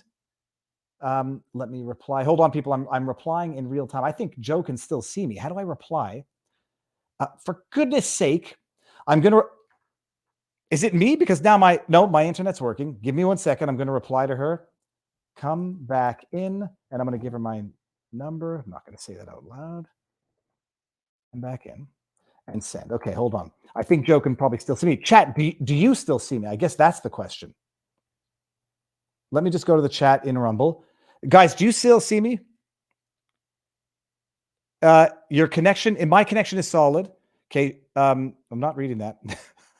Can't say I learned anything, but okay. Okay, you guys can see me, so let me just tell Joe to come back in. I hope that my being a neurotic individual, I hope she doesn't think that I just reconnect, and I will bring you back in. Let's see what we're here. Oh no! See now I'm starting to think paranoid thoughts, like maybe Joe got angry, and now she did not get angry with me. Oh, I see her back here. She's back in. Okay, hold on. While she comes back in, I'm gonna stop my camera from moving right after I get this angle. No, that's too much. This way. This way. Stop. And this. All right, she's back. Joe. Okay. Look, I think it's a bad word. Somebody cut me off. No. It's your. It is your internet. It's Commie Canada. The internet connection is very weak. Or I blame Trudeau. He said this is not Canadian enough content. Down mode. Devote. Where we even talking about the CRTC. What were we talking about? Oh God, we were right in the middle of it. I was saying it was brilliant. I'm sure. Damn it. Oh, we were talking about parents that you believe get caught up in a social contagion. Oh, yes. Why would any parent do that? Yeah. Right. I have watched, like, just from my perspective, the amount of kids that I have, and again, I don't have them. So a lot of people are like, you don't have kids, you don't know what you're talking about. Yeah, but that's also not a fair argument. And I don't, it's not because I have kids that I am an authority, which is why I don't rely on my own personal I've just seen many, not many, but enough, right? Yeah. And these are parents. And I see them from grades 7 to 12. Okay. And these are parents that come in and go through an arduous, painful decision and collaboration, because I've been in rooms with parents and their kid and a psychiatrist, and we've really, again, I'm a different kind of school, right? Some kids will come to me and that phone call immediately gets made because they'll want a person in the room with them, right? So, and parents talk to me about it relatively constantly. Again, the short haircut, they think I know something I don't know. But what they're looking for is they don't know. No, I have never seen somebody who thinks it's easy, simple, trendy, I'm in. No.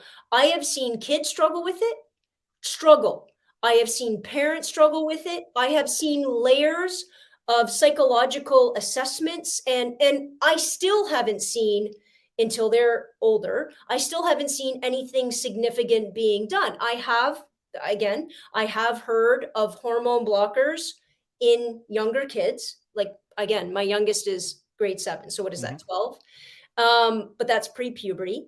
I have heard about that, but nobody is entering into it, from what I've seen, flippantly. I don't think it should be something here's where we're going to agree.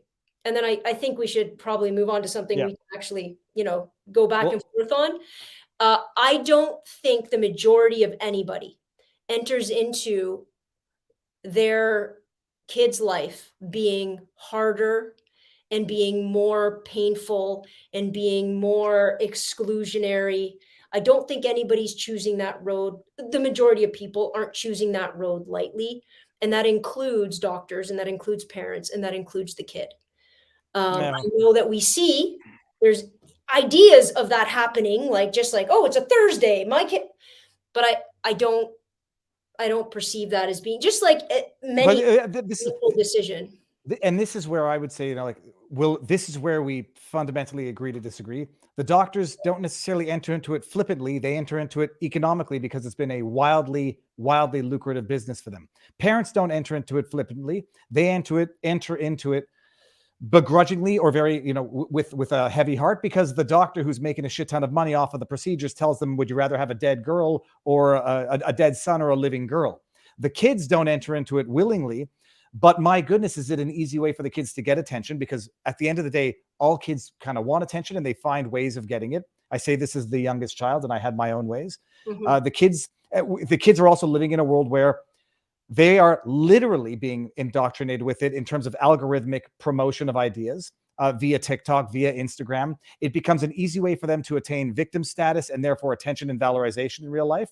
And so this is it's a holy trinity of evil as far as I'm concerned. And the victims are going to be the kids and the parents to some extent.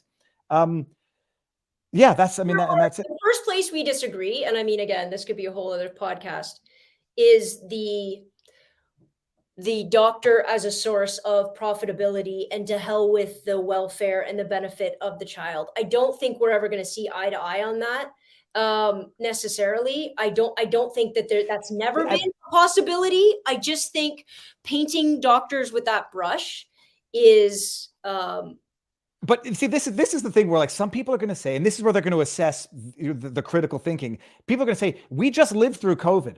We know exactly what the medical industry, what the pharmaceutical industry is willing to do to bend the truth to make its money. Pharmaceutical industry might be a little bit different. And by the way, you know what I would do the pharmaceutical industry and everybody screams about?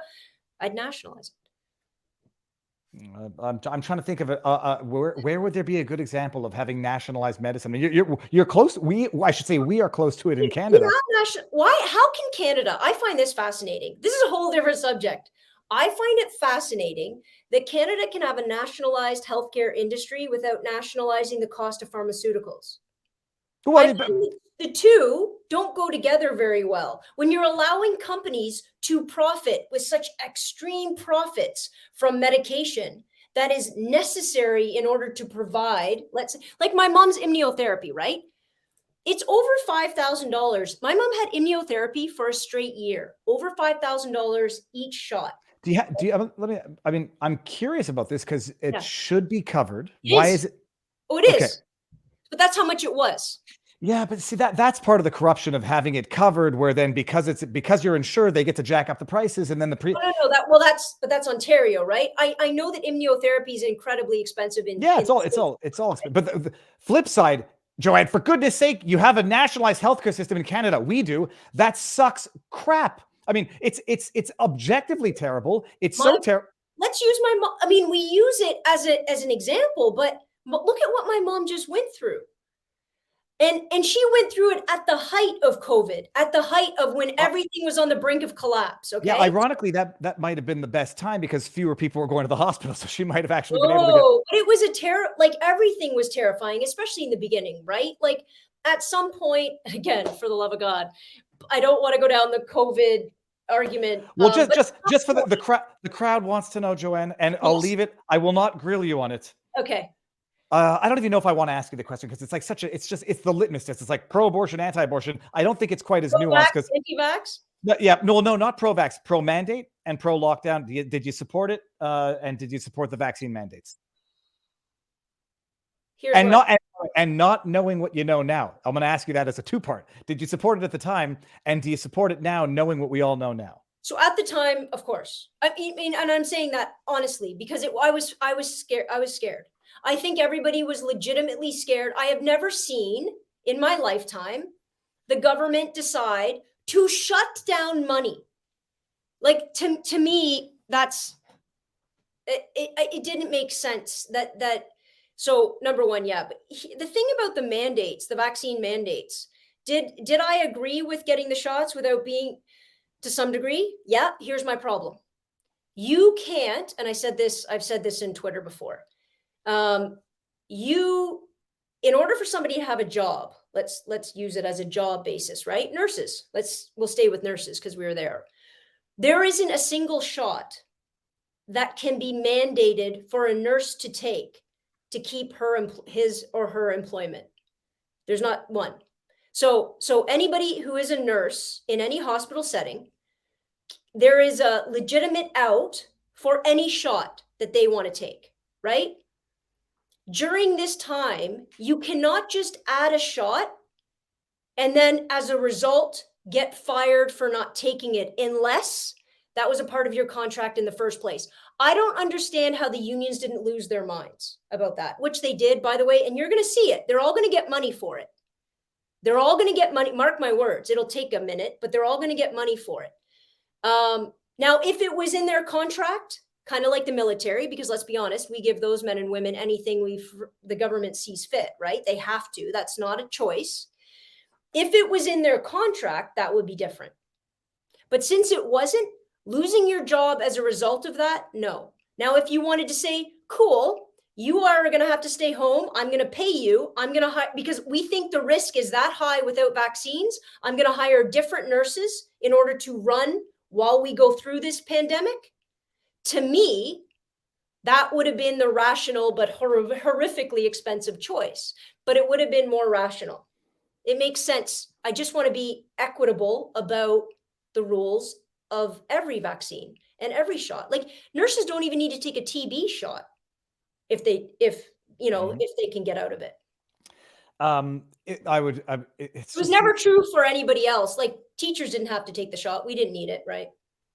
If we didn't want it.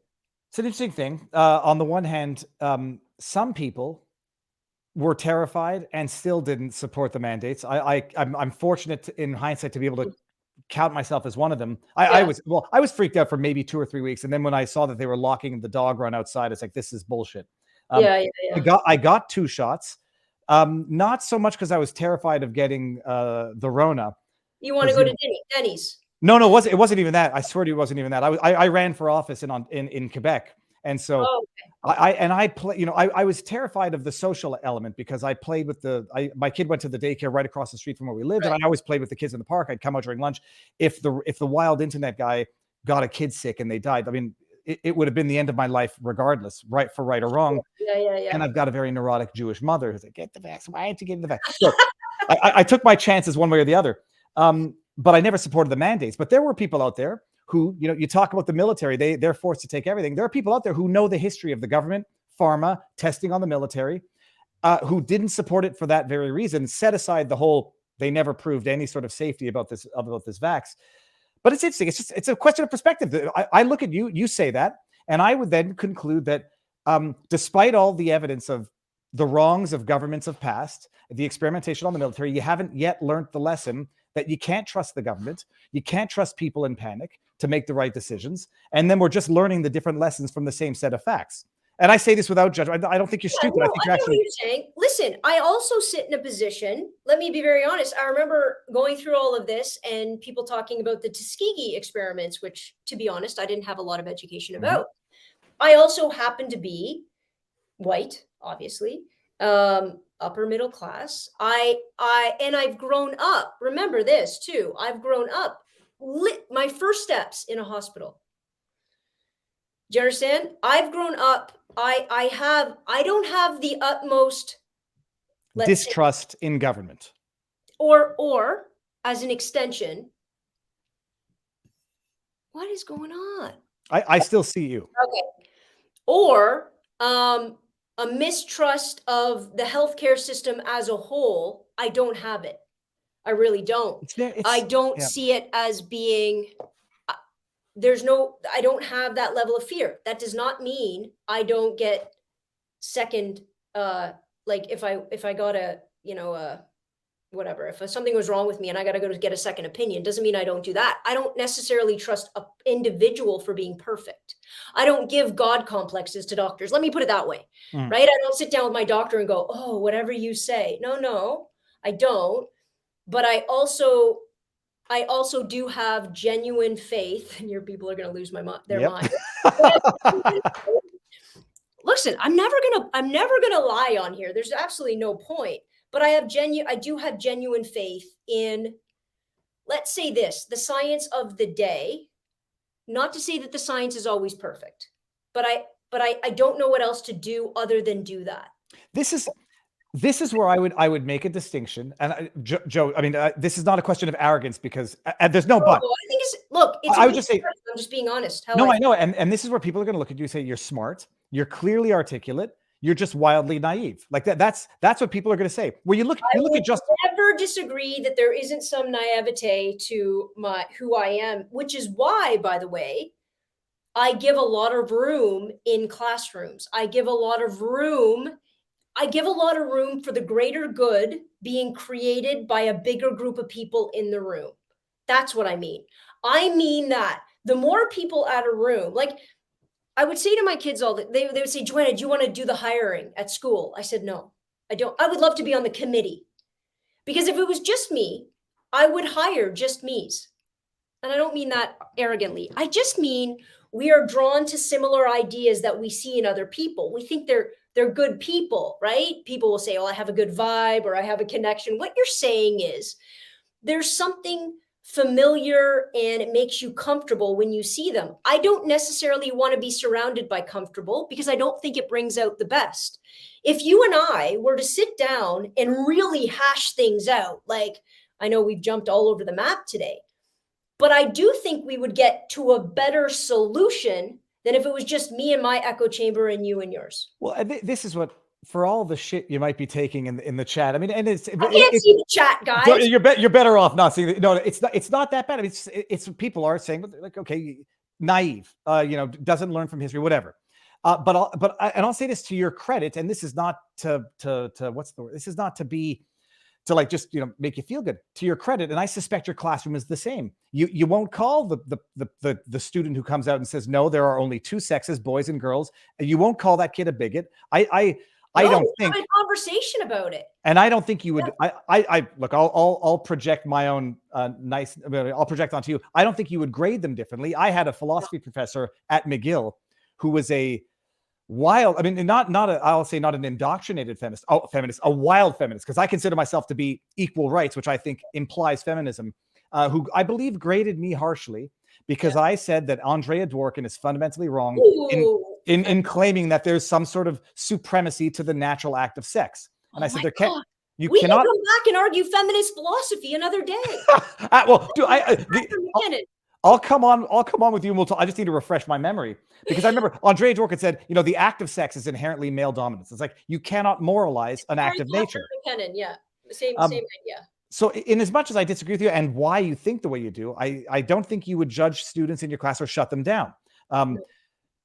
I just think it is funny. Like when Justin Trudeau comes out and says, well, I'm very sorry about the residential school systems. And you look into why they did it, why they ripped kids out of their homes, stuck them into these religious institutions where they knew they were getting abused.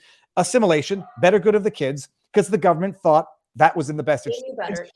When they became aware of the problems, cover it up and literally bury it. They did worse than that. You want to know what they did before that? What they did before that was probably the most sadistic part. There wasn't a jump between government controlling residential schools all the way to us the government admitting it was horrible, right? There was this middle ground where they took the assimilated, where they took the brainwashed, where they took the manipulated Indigenous person, and then had the audacity to put them in charge of the school so they could say, it's not us. And that went on until 1994. Joe, you have to understand, like, mutatis mutandis, the more things change, the more they stay the same. They've done the exact same thing in the COVID response. Like, shut it. I mean, they did it. What's their objective to you? Profit and power. Okay, so when the country lost the amount, when the world lost the amount of money we lost. Who lost it? If there was a trickle up, took a huge hit. The rich. True, but the richest percentage got exponentially richer. Bill Gates, Amazon, big business. Government got exponentially more powerful with taking away rights that have now become privileges that they'll never get back. They don't care. You're right. The poor got poorer. The middle class suffered. If you the middle class suffered. Problems of capitalism, I'm in. Well, but this isn't capitalism. This is global tyranny. It's the marginalized communities got more marginalized. It is the end game of capitalism. Here we are. I'll disagree with that. I think it's the end game of totalitarianism. No, and think who controls. If we're going to go down that line of thought, the billionaires have their billions. Who are they controlling? Who are they financing? What are the laws serving? Politicians. That is but they're going to serve their agenda. So we agree on the concept. I wouldn't call it capitalism. I would call it. You might call it the end goal of democracy, but it's authoritarianism, one world government. That's what it is. But it doesn't work unless you have the massive accumulation of wealth in the hands of the few. Unless you develop an oligarchy on the back of capitalism. We don't even live in a capitalist world anymore. We live in something else. When we have the monopolies that we have, I think we can all admit it should be called something else, because the primary function of capitalism has to be competition. I don't know about what you guys got going on down there, but when I choose Rogers, I don't choose Rogers. That's because you live in a it's my country still. It's a communist hellhole. Here, we have more selection. There actually is more cellular selection, but you're still stuck with 18. You give the illusion. You go to the grocery store and you go walk down the cookie aisle and you're like, cool, I can have Oreos, I can have chocolate chip, I'm going to buy whatever's on sale. It's all owned by the same damn company. Absolutely. I'm looking at this right now. This is, what is this? San Pellegrino. Who owns it? I can't see. This is how you... It's probably Coke.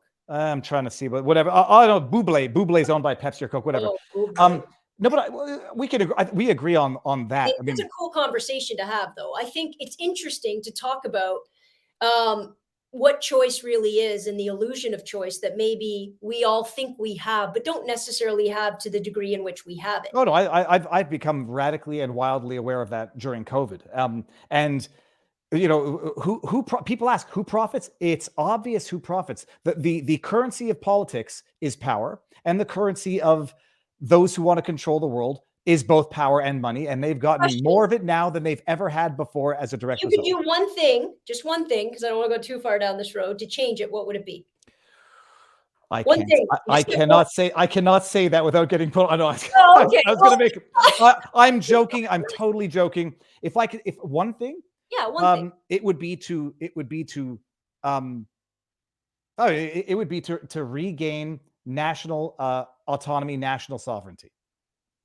And how do you do that? How do you do that without completely eradicating international economic agreements and globalization? Well, I would do that. I mean, I think that NAFTA has historically not been good. Get rid of NAFTA. Yeah, I'd say get rid of NAFTA. I mean, these sweeping policies. There were ways. Well, I have to. All of it gone. Any international economic relationship that devalues or takes away from the autonomous power of the United States, let's say, because you're in the United States. Well, again, there's a line to it. There's a line to it, like between free trade versus let's just take the Paris Accord. I would by and large back out of all global institutions, and I would by and large ban these unelected globalist institutions that exercise an undue amount of influence and penetration of national governments. In question, what about the influences, the massive billionaire influences within the United States that now have complete control? It's a very big problem in terms. It's the big problem between corruption of politics and business. And I would actually Citizens United. I think maybe this is going to be the wildest, stupidest thing I've ever said. I would limit contributions to political candidates. Wildly. It's just done so secretively, right? Like I think even here, but it's interesting here.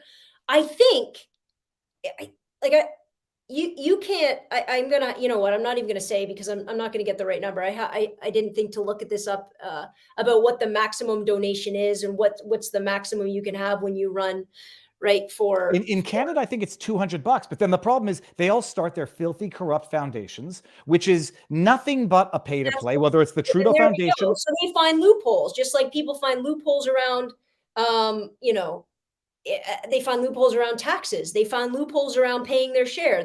It's all about how can I? And I know you're a lawyer, but how can I use the law to the letter of the law, which we haven't really even talked about the Don't Say Gay bill, but how can I use the letter of the law? Because I'll tell you how I'd teach in Florida and I'd have a riot doing it. I might wind up in trouble, but how can I use the letter of the law to pursue an agenda that I want to pursue? And I think therein lies a huge problem. And the more money you have, the more you can do that. Everybody has a price, right? And which is horrible, but painfully true. Like we talked at the beginning about whether I monetize my stuff. I don't. It's not that I don't want to make money from doing what I do and speaking and all of those things. I'm not that person. I just want to do it in a very authentic way, and I haven't found that yet. I won't product place. Don't get me wrong. If McDonald's would like me to be in a commercial, please. I see. I'm not even sure I could do McDonald's, even though I just had lunch there with my kids. I didn't eat it, but there's something about a McDonald's lunch that's fun for everybody. But I would only feel good sponsoring something that's actually good for you and not destructive. So, then I can't support anything. You should monetize your channel. There's nothing wrong with it, and you have insight, and people want to see it. There's no shame in it. People say, I have to sit through an ad. People want free content and don't want to have to sit through an ad or skip an ad. Yeah, I don't feel like there's, and maybe it's also I'm coming from a place where obviously I have a job that I do, and I come from a place where I fell into it. I slipped into it. I really did. I didn't even think anything of it. So the idea of making money from it seems counterintuitive. Like I said, I keep getting all these emails about products and stuff like that. I'm like, listen, I'm not interested in selling a water bottle on TikTok. I was going to make, never mind. I was going to make a joke about, the Dylan Mulvaney's taking the jobs or taking the sponsorships from. Oh, have a good time. No, so I forget that. I'm not going to make, but it is probably the good segue into get to the Don't Say Gay bill, because. Okay, here's what I would do. You want to know what I would do? Yep. Here's how I would handle it. So I'd walk into my classroom. So what is his rule? His rule is we don't talk about sexuality. We don't talk about gender. We don't talk about pronouns. Good, gone. So pronouns in my classroom, non-existing. You can be called whatever your name is, and that's how you'll address that person. Well, hold on. Yep. I think it's preferred pronouns, not biological pronouns. We agree. A person with a penis All is of a them are he. gone. But you can't, preferred pronouns, let's be honest, a woman presenting as a woman, in some situations, that's her preferred pronoun. I don't have to, we never got to the censorship part, but you're going to say that my free speech should not be controlled. What I get to call you should not be controlled by what you want to be called. So if I look at you and refuse to use he, him pronouns, because guess what? I have free speech. Absolutely. That becomes your preferred pronoun. So I'm taking DeSantis to the letter, to the letter. I'm just going. Well, no, hold on. The letter of the law is you can't use a pronoun that is not consistent with the sex assigned at birth. That's is that the whole sentence? It's something along those lines. I could pull it up. I think I shared it earlier, but yeah, it's basically you cannot ask or be compelled to use a pronoun that is not indicative of the gender, the sex at birth. Then nowhere in there does it say I have to use pronouns. No, that was. Well, I'm just telling you how I get around it. Well, no, but you're what you want to get around it to cause a. I see. Yes, I do. To prove a point. Yes. But the point being that you say, well, I don't need to use any pronouns then. And by the way, that's my solution. Also, I don't care what someone's first name is. I'll call Dylan all day. But what I will not say is that she has a penis. Like I will not say Dylan Mulvaney is a she. She got testicular cancer. I will not say that. But the issue is. And this is the issue of the real issue is it is a battle of free speech. Okay, I want to be able to be called she. If I'm a boy, or if I'm a boy and I identify as a girl, call me she. If you don't do that, I don't know what right you're violating of mine. Someone can call me an asshole all day long, and I can't stop them, nor would I even want to. But in Canada, it has literally been criminalized to some extent. Well, to deliberately misgender. Yeah, let's give that the nuance it deserves. Like, for example, no one's going to prison, okay, for misgender. It's just not happening. Having said that, if I am at my place of work, okay, I have free speech, right? So I can't go around and harass people. That would be a fireable offense. Correct. It would also seem logical that the person I was harassing could then sue me for said harassment. They could take me to a lawsuit, right?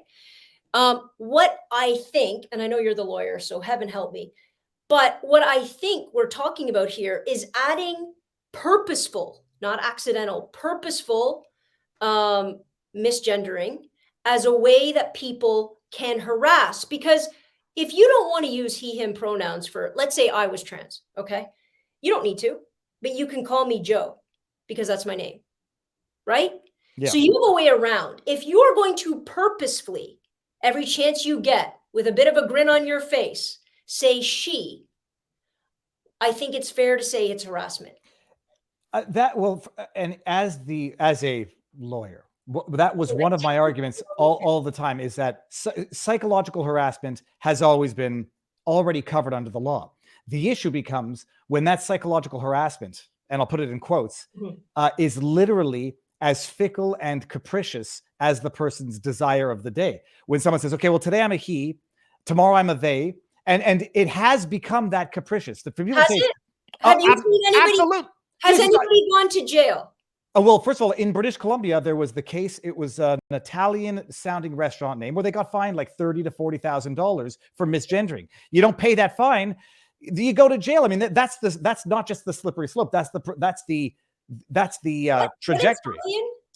Buena parte. Oh, text it to me or email it to me later. I'll look. Yeah, well, I'll do it right now. It's a British Columbia restaurant misgendered. Oh, come on. It's what's called Buena Nostria. Here we go. British Columbia restaurant has been awarded, a former server. Here, check this out. I can bring also an employee. Yeah, no, for sure. And they'd only worked there for a month. It was What if that same restaurant chose to use the N-word to describe one of their employees? Well, and then some people are going to say, well, calling someone by their biological sex is not the same thing as using a historical derogatory slur. Let's assume for a minute that purposefully misgendering someone. You're not. But I have to stop you there. Yeah. I'm not purposely doing anything other than respecting biology. You are purposely choosing to not abide. And this is interesting because it absolutely plays no harm to you. And I'm going to go you one step further. If they passed, everybody knows what I mean by that. If they did not make it my issue, in terms of compelling me, yeah. If they passed, nobody has any problems. And that's the cool philosophical argument. But then it becomes about passing and not about biology. No. It doesn't become about chromosomes. No, then it becomes a question of independent choice versus compulsion of speech. If someone passes, I have no idea. I would never ask. There are some cases like Pat, the androgynous person, where sometimes you ask just to be polite. Like some people don't. A CT. Did you just cite a skit, Pat? Yeah, Pat. You remember? Obviously, you remember Pat from SNL. Okay, fine, good. But there are some cases, like Pat, there are some cases where it happens accidentally. But I think the bottom line is compelling anybody to refer to somebody because they prefer to be identified contrary to the biology is, if they pass and I didn't know, no harm, no foul. No one's telling me what to say that defies biology and science. And that's what that's.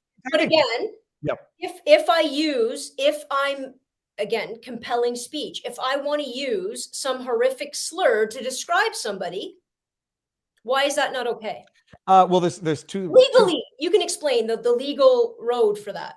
Well, I guess there's two things. Some people would say if you want to, refer to someone as the N-word. Whatever, we can use any slur. Okay. Some people don't believe that hate speech should be a thing, period. And Canada has it, and fine. Some states do, right? Some people have it. Oh no, there's no hate speech in the States. I mean, there's no prohibition on hate speech. There's certainly guidelines and protocols, consequences. But in terms of it being criminalized, which it has been in Canada, protected classes, people have an issue with it. The problem here is you're adding a protected class, absolutely. A protected class based on what is sometimes purely capricious. You have Sam, what's that guy's name who the singer, Sam Harris? Smith? Sam Smith, who hey, from one day to the next goes to they. Now he's a Fisher they. And you have some people who they're fluid. So they don't know what is it. One day it's a he, one day it's a she, another day it's a they. You have some people who it's she, they, or he, they. I don't even know how that makes sense. So the idea of being compelled against your will to defy biology in your speech is, it should be outlandish. It's not an ethnic slur. And some people might say to liken ethnic slurs to recognizing biology is itself wildly offensive. You're not recognizing biology. Let's just delineate something. You are recognizing the pretense. You are recognizing the performative aspect of biology. And that's the thing that nobody ever really talks about. Again, the hand on my shoulder when I walk into the girls' bathroom. People aren't very often I know in some cases it's clear, and I know some people, they've made their transition very, very public, so it's very, very clear. But a lot of people, and this goes back to the how we're defined and how society responds to us and how we get to interact with society. The hand on my shoulder isn't about my genetics. It's about the pretense. It's about the presentation of my gender. Yeah, well, right up until the genetics, right up until the biology. But nobody's testing. But listen, when I'm walking into that bathroom, do you think I have to prove it? Well, first of all, I mean, I think nobody's saying, wait a minute. No, it becomes, first of all, it becomes, even in, I say even, you have attributes which some regressive stereotypes would say are masculine, short hair, skin fade. I don't even go by those regressive stereotypes. Yeah. It's fantastic. But have you seen, I used to have a skin fade. I loved it. When I would feel the back of, yeah. It's such an upkeep, I'm telling you, every 2 weeks. No, and also if you touch it after you get the shave, you can like get ingrown hairs, and it's like, but it's so nice. You just want to sit there. It feels like a, it really is. Everybody should try it that's listening. I'll send you a picture of it. I had a great shop down on Monkland, and it went out of business. I think it went out of business. The don't say gay. So okay, we're gonna, let's just agree we're gonna be at an impasse here. I think the issue is, it's not, if I think someone's a woman, and if they pass, nobody's telling me what to do. If I make a mistake and someone happens to be a boy and looks like a girl, it happens with kids all the time. Then I will respect biology. But then, I mean, let's take it one step further. I think I'm the Queen of England. Call me Your Highness. And if you don't, it's psychological harassment. At what point does caving, or at least pandering to mental illness, cease being harassment and just start being harassment of the other person? I do think it's slightly disingenuous to talk about the difference between somebody who is trans and somebody who thinks they're the Queen of England, especially. But why? Actually, I'll ask why. Because, and I'll give you a very legitimate reason. Because there's many ways to be trans and there's many ways to present. And I don't necessarily think, let's say when we talk about pronouns and we talk about gender, what I think a lot of people, and what I think is a very interesting conversation to have is, when we talk about gender and gender roles and expectations, if we were to obliterate that, I honestly believe a lot of the conversation we're having back and forth would melt away. Because what we've told people forever is that it is binary. And we haven't even talked about the fact that genetically it's not even binary. I realize it's a small percentage, but genetically it's not even binary. Well, set aside genetic anomalies, which are the but that's a lot of people. If I start taking out the other 6 genetic anomalies, it's a lot of people of the population. But what I'm talking about here is, when we put such expectation and consequence and limitation on gender, and by the way, that's more so delineated and more so restrictive, which guys can never believe when I talk about this, to men.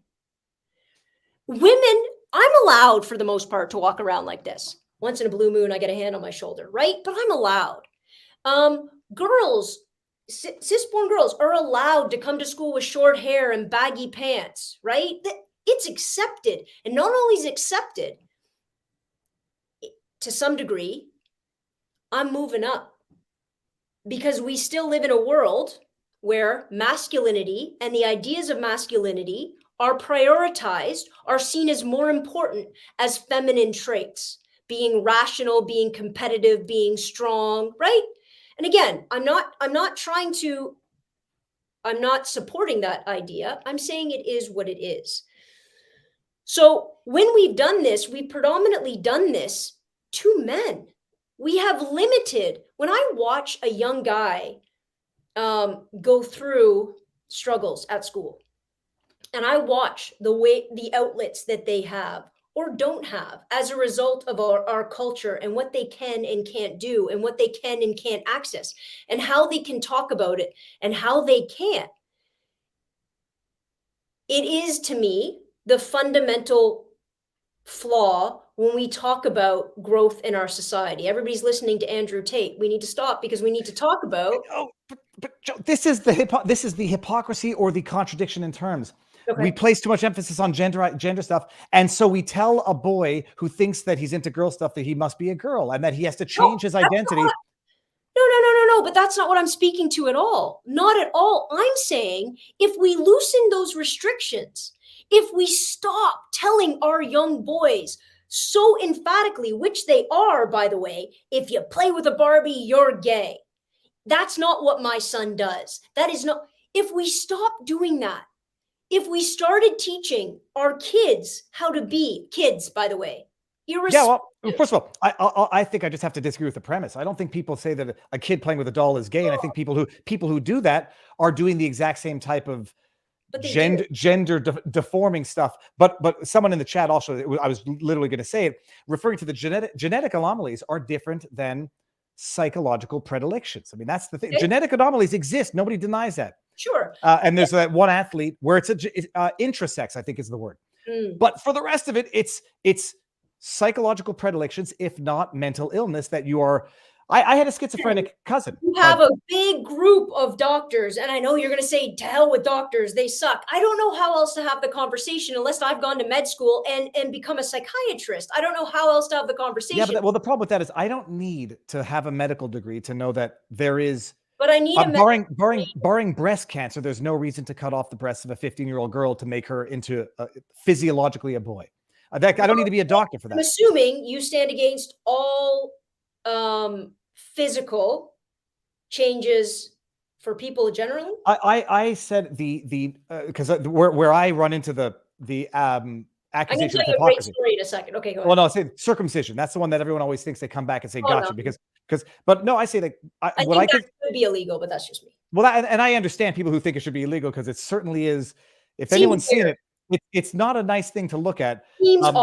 That's all I'm saying. But I draw the line at what I refer to as mutilation, which is deforming the otherwise proper functioning of bodily organs for no physiologically necessary reason. Can I give you an example? Go for it. So about 10 years ago, I had a grade 12 student who was waiting to turn 17. Can you still see me? Yeah, I can still see you. I blame Rogers and Trudeau. As do I. Yes, we got her, people. We got her. Okay, sorry, go on. Oh, now you're frozen. Okay, we're gonna let it reboot again. Joe, hold on. Let me email you and just tell you that I can let it reboot. Now I'm curious about the. Okay, well, there you are. You're back. Okay, good. Hello. Yeah, you froze for a second. So if you think I just heard what you just said, I didn't. I can still see you, Joe. Hold on. Let me go. Don't pick your nose. Okay, she might have to come back. Let me go to the chat and see what's going on. Let me go to the locals, vivabarneslaw.locals.com until I hear Joe come back. I'm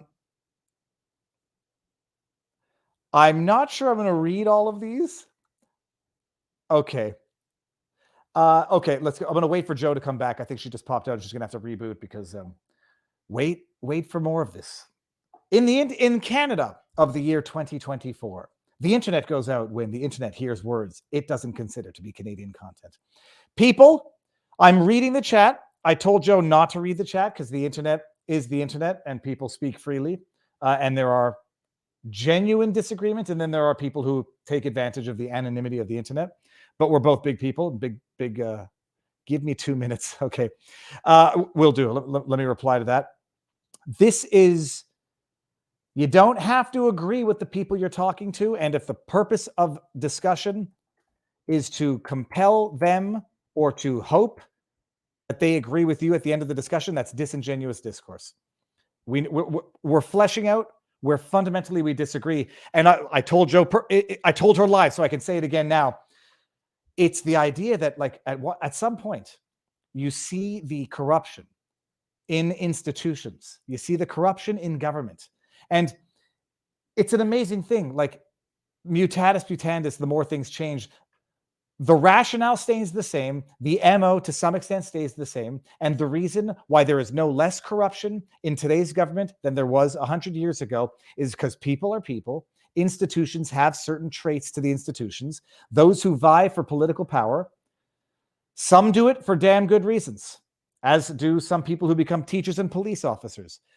Others do it for damn bad reasons. And I would venture to say that in politics, there are disproportionately more people who get into politics for the bad reasons than, say, teaching, because you can't get away with being a corrupt, money pocket lining teacher for very long, but you can do it in politics forever. And so the idea, like, the government of 100 years ago, just as corrupt as it is today, because the people who vie for those positions. And so you have Justin Trudeau doing it for the good of society, the greater good. When they find out they've made a horrible mistake, find their scapegoats, brush it under the rug. Joe is back. 3, 2, 1. Bring her in. Okay. Yay! Well, Joe, at least you're not in jail. I mean, that's if I see the Trudeau regime bust down the door and say you've had a little too much to think. My God. First of all, I've been reviewing your case, by the way, while I was putting Twitter, whatever that jail was. Buena Nostria, I think, was it the name of the Yeah, so restaurant? it says that, and this is just what I'm reading, obviously off whatever I'm on here. The court was a human rights tribunal. Yep, those wonderful, that the person was non-binary, gender fluid, who used they, them pronouns, was terminated. After 4 weeks, I think. I actually read the proceedings. There's a 42-page decision. Yeah. No, I read it. I have to go see. I think I made a vlog about it. I'll have to go back and check. After tensions rose. So eventually, they were too strong, too fast, and too militant for demanding using they, them pronouns, and then they were fired. So yeah. The person was fired, which is what the source of their... No, but that's the... No, it was because there was the misgendering aspect. Yeah, but they were at the Human Rights Tribunal for the misgendering, not for the wrongful termination. But that's why they were fired. So they said that they made an argument because the person became too militant and too strong, too fast, whatever that means. And then when they were fired, because the Human Rights Commission needs an actionable cause, right? Go to the it says the decision says bar manager Brian go I don't want to name people, there's no need for that, was particularly hostile, repeatedly persistently referring to Nelson as she, her, and with gendered nicknames like sweetheart, honey, and pinky, a reference to their pink hair. This is appreciate this, by the way, Joe, because this is the funny thing. I noticed occasionally you use the word hun in tweets and in discourse. I know. Makes people so mad, and they're going to say that's sexist. They're going to no, what they're going to say is you're living in a world where you're ushering in your own censorship, but you just might not see it because you still have naive faith that the government won't come for you. But if you say hun to someone, it's like, don't call me hun.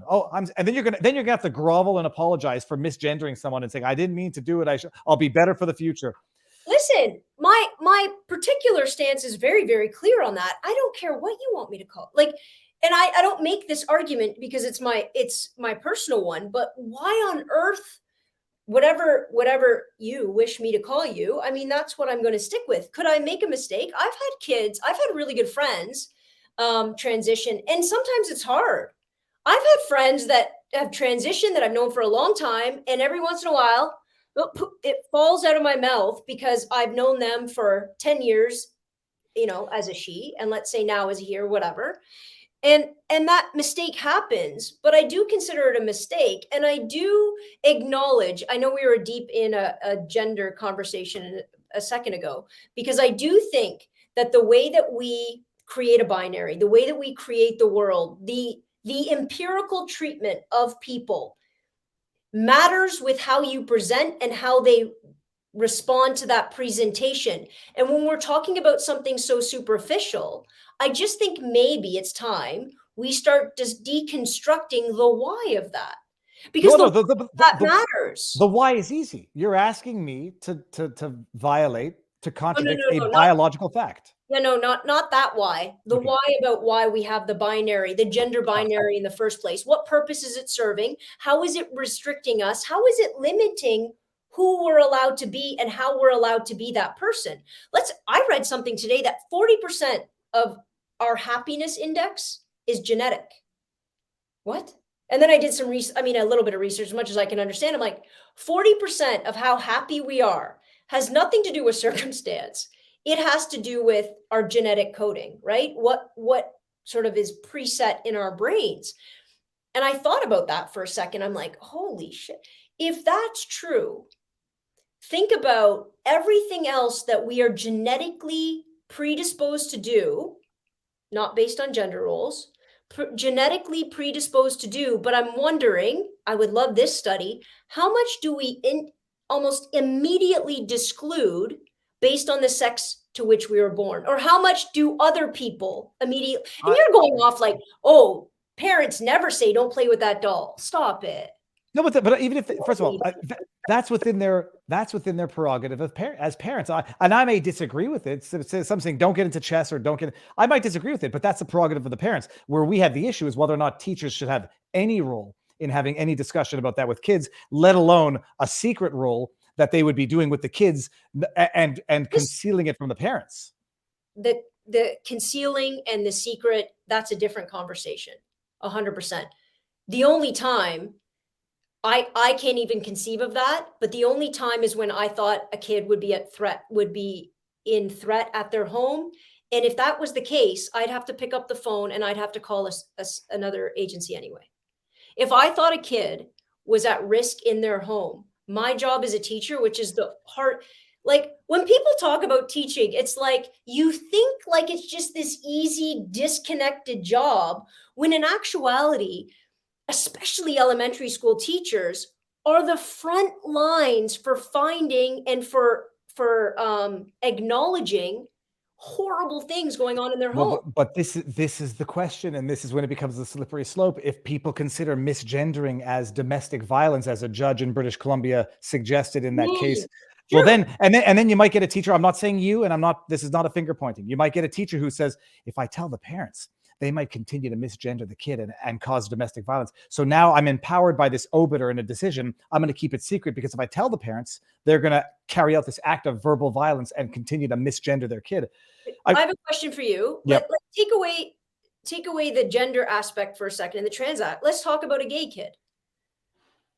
I've had, if I've known people, now granted, I'm obviously older, but coming out in their home or their parents finding out they're gay would have met with extreme violence. No, now, physical violence.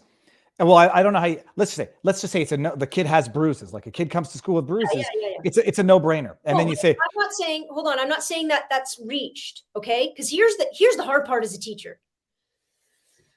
And again, I've never really faced this because over 20 years, it's quite amazing how you see the transition of a culture, to be perfectly honest, in their kids, what they're wanting to talk about, what they debate about, what they don't debate about, what they care about.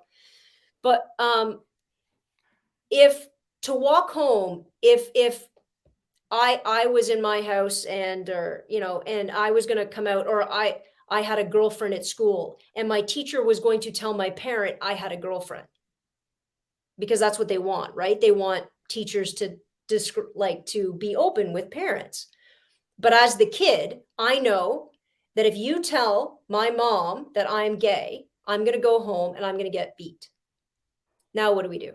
But I haven't got beat yet. Well, there's two things. First of all, I don't even think you should be if you see a kid, a girl with a girl, I don't even think it's I don't think it would be your prerogative to ask what the nature of that relationship is. I would love to never know anything about absolutely. But they talk about it incessantly. But I'll tell you, they talk about it incessantly because they have been now brought up to think that this is something that should be talked about incessantly with their teachers. Not true. When I was in elementary school, grade 7 and 8, everybody had a boyfriend and a girlfriend. It was all over the school. Everybody knew. They'd sit on each other's laps. We had a girl in grade 7 get pregnant. Look, what school did you go to? My goodness. I can start giving up statistics right now. What I'm saying is that has been a consistent truth. Having boyfriends and girlfriends in high school. But by the way, yeah, and there are, and unless I'm mistaken, my recollection is even boys and girls didn't kiss in school. They didn't hold hands in school, and it was nothing about gay. You were in Quebec. I was in Quebec. I went to three different high schools. One of them was an all boys school, so that was a no brainer. The other two were, one was a private Jewish school. The other one was a all boys school. Then the third one, this is in 5 years. So Joe, your mom really had you on lockdown. I was out of control. Lucky to not have gotten arrested. But we lived in Canada, or Quebec, I should say. I mean, my God, there is, from when I was a kid, I gotta do a poll. The fact that you think there's not kissing going on in high school. No, now I know there is, but there are still rules when I against. was in high school, 90s, 80s.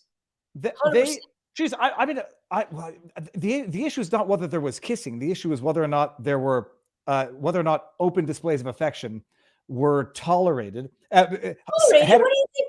They hit us with a brick? What are you no, do? but at the dances, you weren't allowed. The balloon distance between dances, you weren't allowed doing. Where did you grow up? 1957? No, I'm telling you, I grew up right now. We were allowed dancing at parties, but no, I'm telling you, these were not. There was behavior that was not tolerated at school. Younger than me. You're telling me at a high school dance you had No, the high school. Forget that. Well, I don't even know that we had high school dances, but there was certain conduct, heterosexual conduct that was not. That was. I mean, I have to go back and refresh my memory. But all that to say, the idea that the teacher would say, "I scariest story in a second." Go hold ahead. on, you didn't finish the one about the grade 12 kid. You were telling a story about a grade 12 kid. I think what happened? We got distracted. That's when it froze. This isn't about gender at all. She sat there and she goes, "It's my 17th birthday. Do you want to know what I'm getting for my 17th birthday?" I said, "Yeah, sure, cool. What are you getting?" I'm thinking a car or something, completely ridiculous. She says, "Heightening surgery." I went, "Excuse me?" And she kind of like everybody's like looks at her like, "What are you talking about?" They have that? Because I might have done that. How tall are you, Joe? 5'6". Oh, you got a half inch on me, probably. This is the extra. No, I think I'm fine. I'm on my license. I'm 1.65 meters, so I'll stick to that. So she says this, and I said, "What are you talking about?"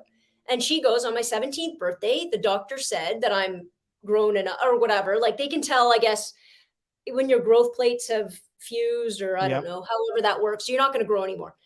And he said, by my 17th birthday, he said that I can get this surgery. It's expensive, and I'm like, what are they going to do? Here's what they're going to do. They're going to break your tibia and fibula. They're going to cut your leg in half. Add something of an extension that's going to solidify. The best you can do is a 2-inch spacer. You are going to stay in traction for 8 weeks until it heals. And I said, you're going to do this for 2 inches. She was 5'4", by the way. You're going to do this for 2 inches? She's like, yeah. I go, I can't remember. She told me how much it cost. It was incredible. On her 17th birthday. I'm just telling you the story as we're talking about surgery, as we're talking about, and that's not to take into account all of the rhinoplasties. Breast augmentation absolutely happens. All of the different forms of treatment, by the way, that young girls can get. And the list goes on and on and on. Well, there's two separate arguments in there, both of which are one of them is problematic, which is the fact that other people do bad things now is not an excuse to add more bad things to them. Like people, when they were trying to convince people to get the jab, you had the Sarah Silverman saying, "Come on, you've done cocaine, you've smoked drugs that you found on the ground, take the jab." Was that her? That was her shtick. No, it was like, "You've done street drugs, you could take the COVID jab." And like, yeah, if you're likening the jab to the street drugs, not your best argument. So people doing worse things doesn't mean they should be allowed to do this. As far as the heightening surgery, it's definitely not something I would ever suggest, recommend, or support, especially being a short person, realizing all the benefits of that. I would not call that mutilation, because you're not, that's not mutilation. That's just exposing yourself to wild risks for cosmetic reasons. Well, the boob jobs, I still think you have to be a certain age. Could be consequential afterwards. Like she did talk about what the ramifications could be, functionality maybe. Yeah, well, I imagine that would be a very weak spot, maybe susceptible to breakage. There's a lot of different things that go down that road, right? But even then, the issue with the whole transgender stuff is when they get to be an 18-year-old kid, let them do whatever the hell they want. I interviewed Chloe Cole. I don't know if you know who she is. I'll flip you the interview afterwards. She's the one who got a double mastectomy at 15 years old, autistic spectrum, fully exploited by the system, regretted the decision afterwards, got a double mastectomy, gender affirming at the age of 15. Right. Sorry? What state was she in? I want to say Washington-ish, in the States for sure. And she's currently suing, or she's suing the doctors now. Is she obviously she's detransitioning, or did she ever? She is what I think is being referred to as detransitioning, but she is definitely regrets She identifies as a she at this point. Yeah, well, I would say she's always been a she, but we'll set aside that semantic debate. As she at But this she now regrets the mutilation that doctors carried out on her body, on a 15-year-old developing girl. I interviewed a guy also, Tulip R. Ritchie. Yeah, he's on Twitter. He got the neo vagina built in as a 28-year-old, but a 28-year-old suffering from a number of mental conditions in Britain. Immediately regretted it. The interviews are worth watching. I mean, they're a question. I mean, again, you're going person by person. I'm still going with the statistic at 1%. Here's my question to you. Let's say we're 10 years down the road. Okay, 10 years down the road, because you're arguing that when I bring up the statistic, because I can bring you a bunch of anecdotes, I can tell you a bunch of people. No, but I think your statistic is wildly off anyhow, but let's set that aside. But I can tell you a bunch of people that have had transition surgeries that are doing incredibly well, that are incredibly happy, that have their own stuff going. All right. So you can sit here and say this person, I'll say this person, and we can play that game. That's why the anecdotal story doesn't. Yeah. Right. But let's assume for a second, let's even say 5%. If 10 years down the road, there is a 5% regret rate and a 90%. But I'm going to say, no, I think it's going to be a 40% suicide rate. I'm just saying, I'm just asking, 5% are unhappy and they want to detransition. 95% are happy. Do you agree with it then? What's the tipping point for you? The tipping point is fully developed brain of majority, 18 years old, do whatever you want. And that's 25. That's like later though, right? Well, no, I mean, fully developed brain is probably around 22, 23, 24. Joe, old enough to get a tattoo, old enough to do that. Not old enough to get a tattoo, not old enough to lop off your breasts. By the way, guess what? A 15-year-old can just get a tattoo because they come in with their mom's consent. That is a problem as well. In Florida, I actually looked into it. I don't even think you can do that. But I think the statistic in Florida. The statistic is wildly off. But even if it is majority, you can't do it to kids. Period. It would be a hard line. But I think also that the rate of suicide is wildly higher than anyone wants to admit, because specifically you cannot treat a mental illness with physical surgery. You just can't do it. Can we also, though, at the very least, put on the table that when we talk about people that commit suicide, or we talk about people that attempt suicide, possibly, maybe, their gender identity isn't the only thing on the table, and it's a multifaceted reality for that individual, and just narrowing it down to that is pretty disingenuous. No, I'm not down. Oh, right? Sorry, I shouldn't have cut you off there. I apologize. Yeah, of their entire, let's say their entire issue. Like there are lots of people with lots of different sort of psychological issues that can go to that. And I'm going to say you one step further. If we live in a society, again, I live in Toronto. I look the way I do. I have a nice life. I don't face that kind of hate and vitriol, even though after that I might get a bit on Twitter after being on here from some of your people. But don't worry. You're going to get it from your people. No. Because the people that, well, for the most part, not to say that I'm by any means, they love everything I say, but for the most part, they know that the most thing I'm interested in is good discussion, even if I disagree. But what I'm saying is, like, facing that vitriol and facing that hate, there's only so much you can bear. Let's use Dylan Mulvaney as an example. All right. Again, put the politics aside, put your issues of, whether you think you would call her a she, all of that, just put all of that aside. And let's just look at her as a person who can't go anywhere anymore. Now, I know you're going to say, well, she did it to herself because she put herself on social media. But again, how much could one person handle of that kind of hate and vitriol and that kind of constant aggression before they think it's better not to be here? Well, first of all, I agree with you on this. Right? And I'm separate those two.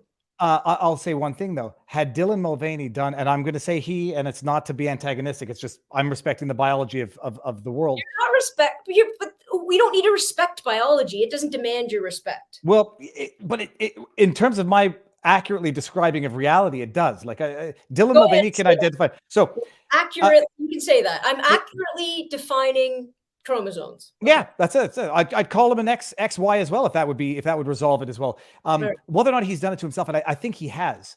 and whether or not the industry has exploited him to the fullest extent they thought they could while remaining profitable, I have no doubt they're going to throw him under the bus. And if he does something terrible to himself, they'll move on and they'll find another target to exploit. Had Dylan just done what he wanted to do on his own without coming out, meeting with the president to try to indoctrinate young kids, I wouldn't care what Dylan chose to do. Indoctrination going on there at all. That's not about indoctrination. That's but with Dylan, there's a difference. You have to look at protecting kids that live in particular areas that face significant violence. Well, first of all, one question I'd ask is who do trans people face violence from typically? What do you mean? Well, no, what is the source? This is one of the ones. Oh, sorry. What did you say? You're asking me for statistical evidence? Well, no, I would say like, where is the source of that violence? Because I would imagine it has to do with not hate crimes off the street, but rather a lifestyle that exposes them to danger. If I had to venture a guess as to the statistics of those acts of violence, it would be either within the community, or it would be because of the I'm not saying that they don't experience any violence within the community. I am saying that the idea that there is no violence coming from outward sources. What type of violence do you mean? Do you mean physical or do you mean verbal? If I mean physical. I'm going to put verbal over here because that kind of verbal. But again, how much are you supposed to take? When we say that it's just about their trans identity, we negate the fact that there's only so much you can, even if it's verbal, I don't know what people's breaking point is. And I think we can't negate the power of that. Now, could you say, well, she shouldn't have been doing this on social media. She shouldn't have been exposing. Well, let's say this. He should not have been making a shtick out of monetizing the most regressive stereotypes of women. I mean, I won't say as a woman, are you not offended? Wait a minute, but you're going to say, and I love that angle because I know lots of women who hike in heels. What's that? Who hike in heels? It's just not me, but I know lots of, everybody's like, well, that's regressive stereotypes. I'm like, I'm going to pull up a bunch of my friends that, are similar. Like I like the outfits and I like the makeup and I like the, all of those things. And whether we're going to start talking about regressive stereotypes, you know what I'm not going to do? I'm not going to tell women how to be women. I'm not going to tell people how to be people. So I'm sure as hell not going to tell Dylan Mulvaney how she needs to act. I'm just going to say, do you authentically? Now, do I think that she's an actor?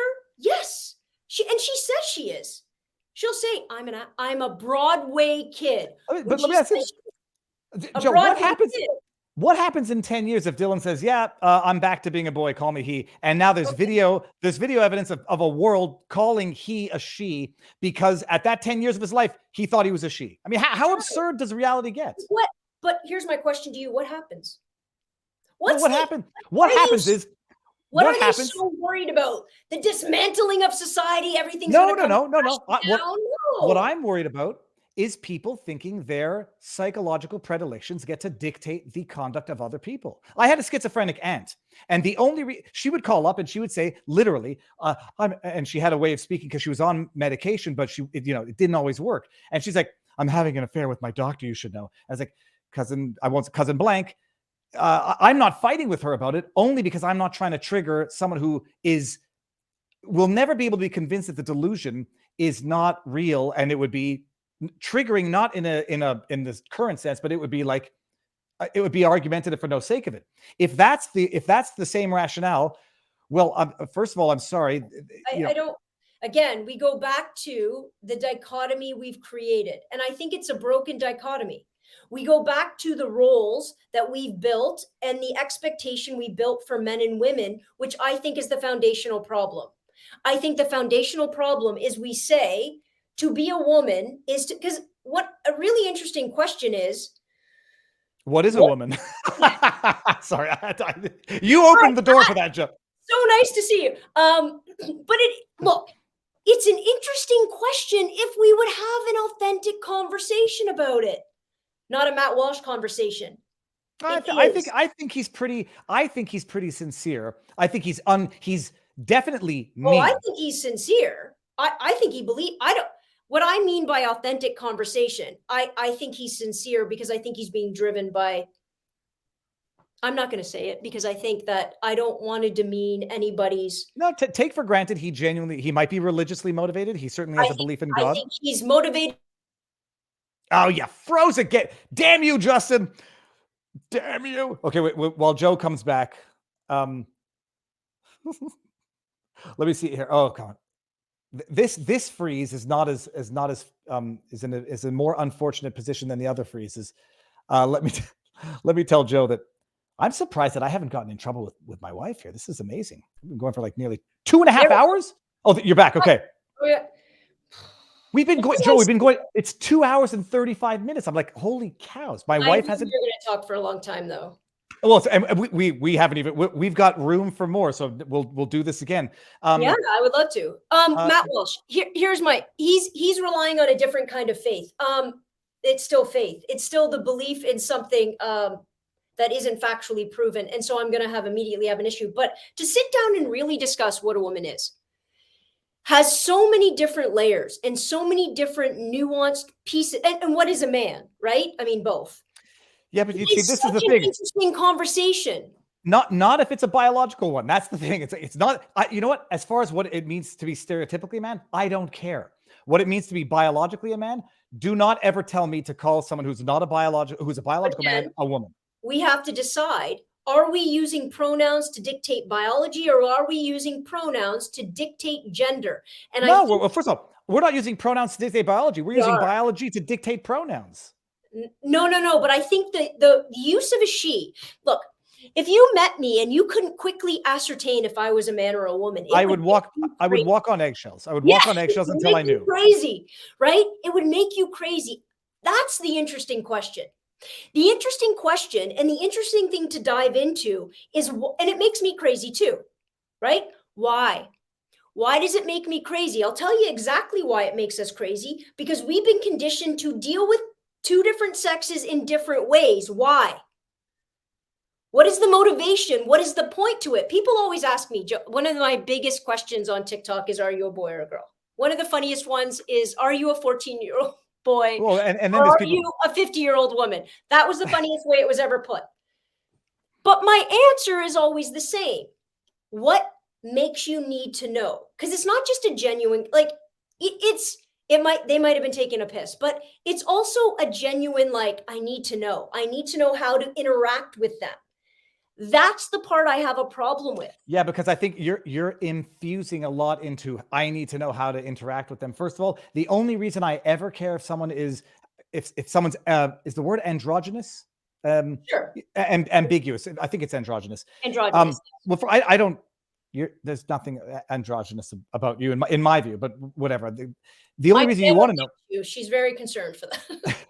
The only reason anybody really cares, in my view, is not so they can determine how to deal with that individual as an abstract entity. It's just, you don't want to insult someone. Typically, when you're not sure, and you want to respect their actual biology, if it's a pat, you just like, okay, like I don't want to insult you. If you're a man who looks like a woman, some people might find that insulting to be regarded effeminate. They might find it insulting. That's the only reason. Other than that, if I want to know if you're a he or she. A, not because I want to partake in a psychological delusion, and B, not because I want to tell you, oh, you're a woman, so let's talk about fashion. I wouldn't talk about fashion with you if I knew you're a woman, because I don't buy into the regressive stereotypes of what it means to celebrate girlhood. Can you admit, though, there's still a significant portion of the population that does? Jordan Peterson, and I don't want to. No, well, you know, I'll stop you. Well, I didn't mean to stop you. I'll just say I know where you're going. You remember what he just said not too long ago? That no, I don't. Him saying, "I don't know how to interact with you if I don't know." Well, he's trying to prove a point, but I think the point you're trying to prove is that people believe, nonetheless, that there are historical, time-tested, and true distinctions between men and women. Now, in that to say, some people will believe that women should have children young. And the nuclear family is the proper way. Women have certain functions, or women have certain responsibilities given their womanly nature. Men have their responsibilities. Men are biologically different. They are more aggressive. They are more what's the word I'm looking for? Ambitious, which is why you get 50% lawyers that are men and women at the first stages, and then it's not the same thing in partnership. And it's not because women are not bumped up. And there's so much culture that is informing that.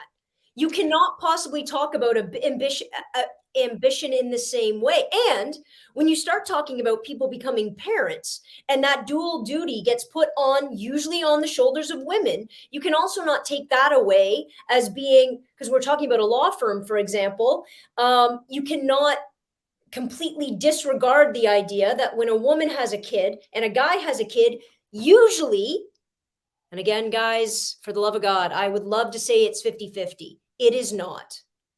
Yes, some people are going to say it's not 50-50 because biologically it can't be 50-50. A man cannot breastfeed for the first 3 months of birth. You know how much my mom, when my mom had me, 1975, she was allowed to take 6 weeks off. That's one of the things that I actually have a problem with in some, in America, is the maternity leave in Canada.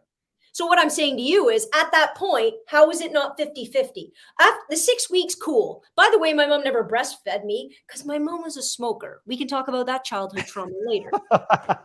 But then why wouldn't it be 50-50 after that? Well, we are talking just on averages. Like we're talking as it's never going to be 50-50 because No, I get it. And then the other thing is like, it's again, the question as to whether or not women do not make their way up the corporate ladder in law firms because there's discrimination or because they don't want that. And then they ultimately get judged for that. Well, I'll give you, and I talk about this all the time because,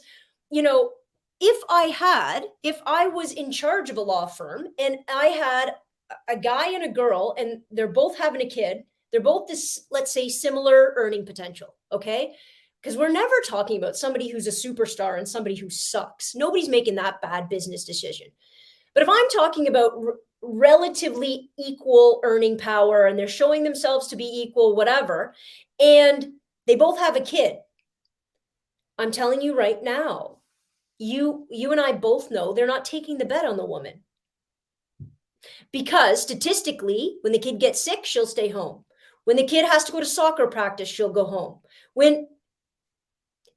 Statistically, that is. So if I'm a law firm betting on a partner that's still going to spend 16 hours a day here, I'm not betting on her. So what it does is it perpetuates that cycle as well, right? Yeah, or that cycle perpetuates itself because of some inherent difference on an average scale between men and women.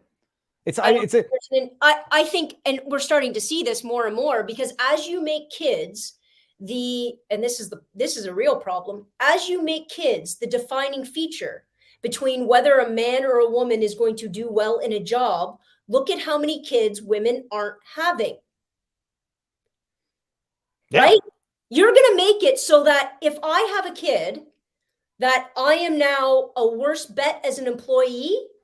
No, but it might be if you have a kid, you might not pursue the same things that you would if you didn't have a kid. And then the flip side is someone in the chat on Rumble says, why would I pay someone to not work? Well, the flip side is you want to encourage people to have kids so that you don't have to rely on immigration to fulfill a population's needs. Listen, yeah. And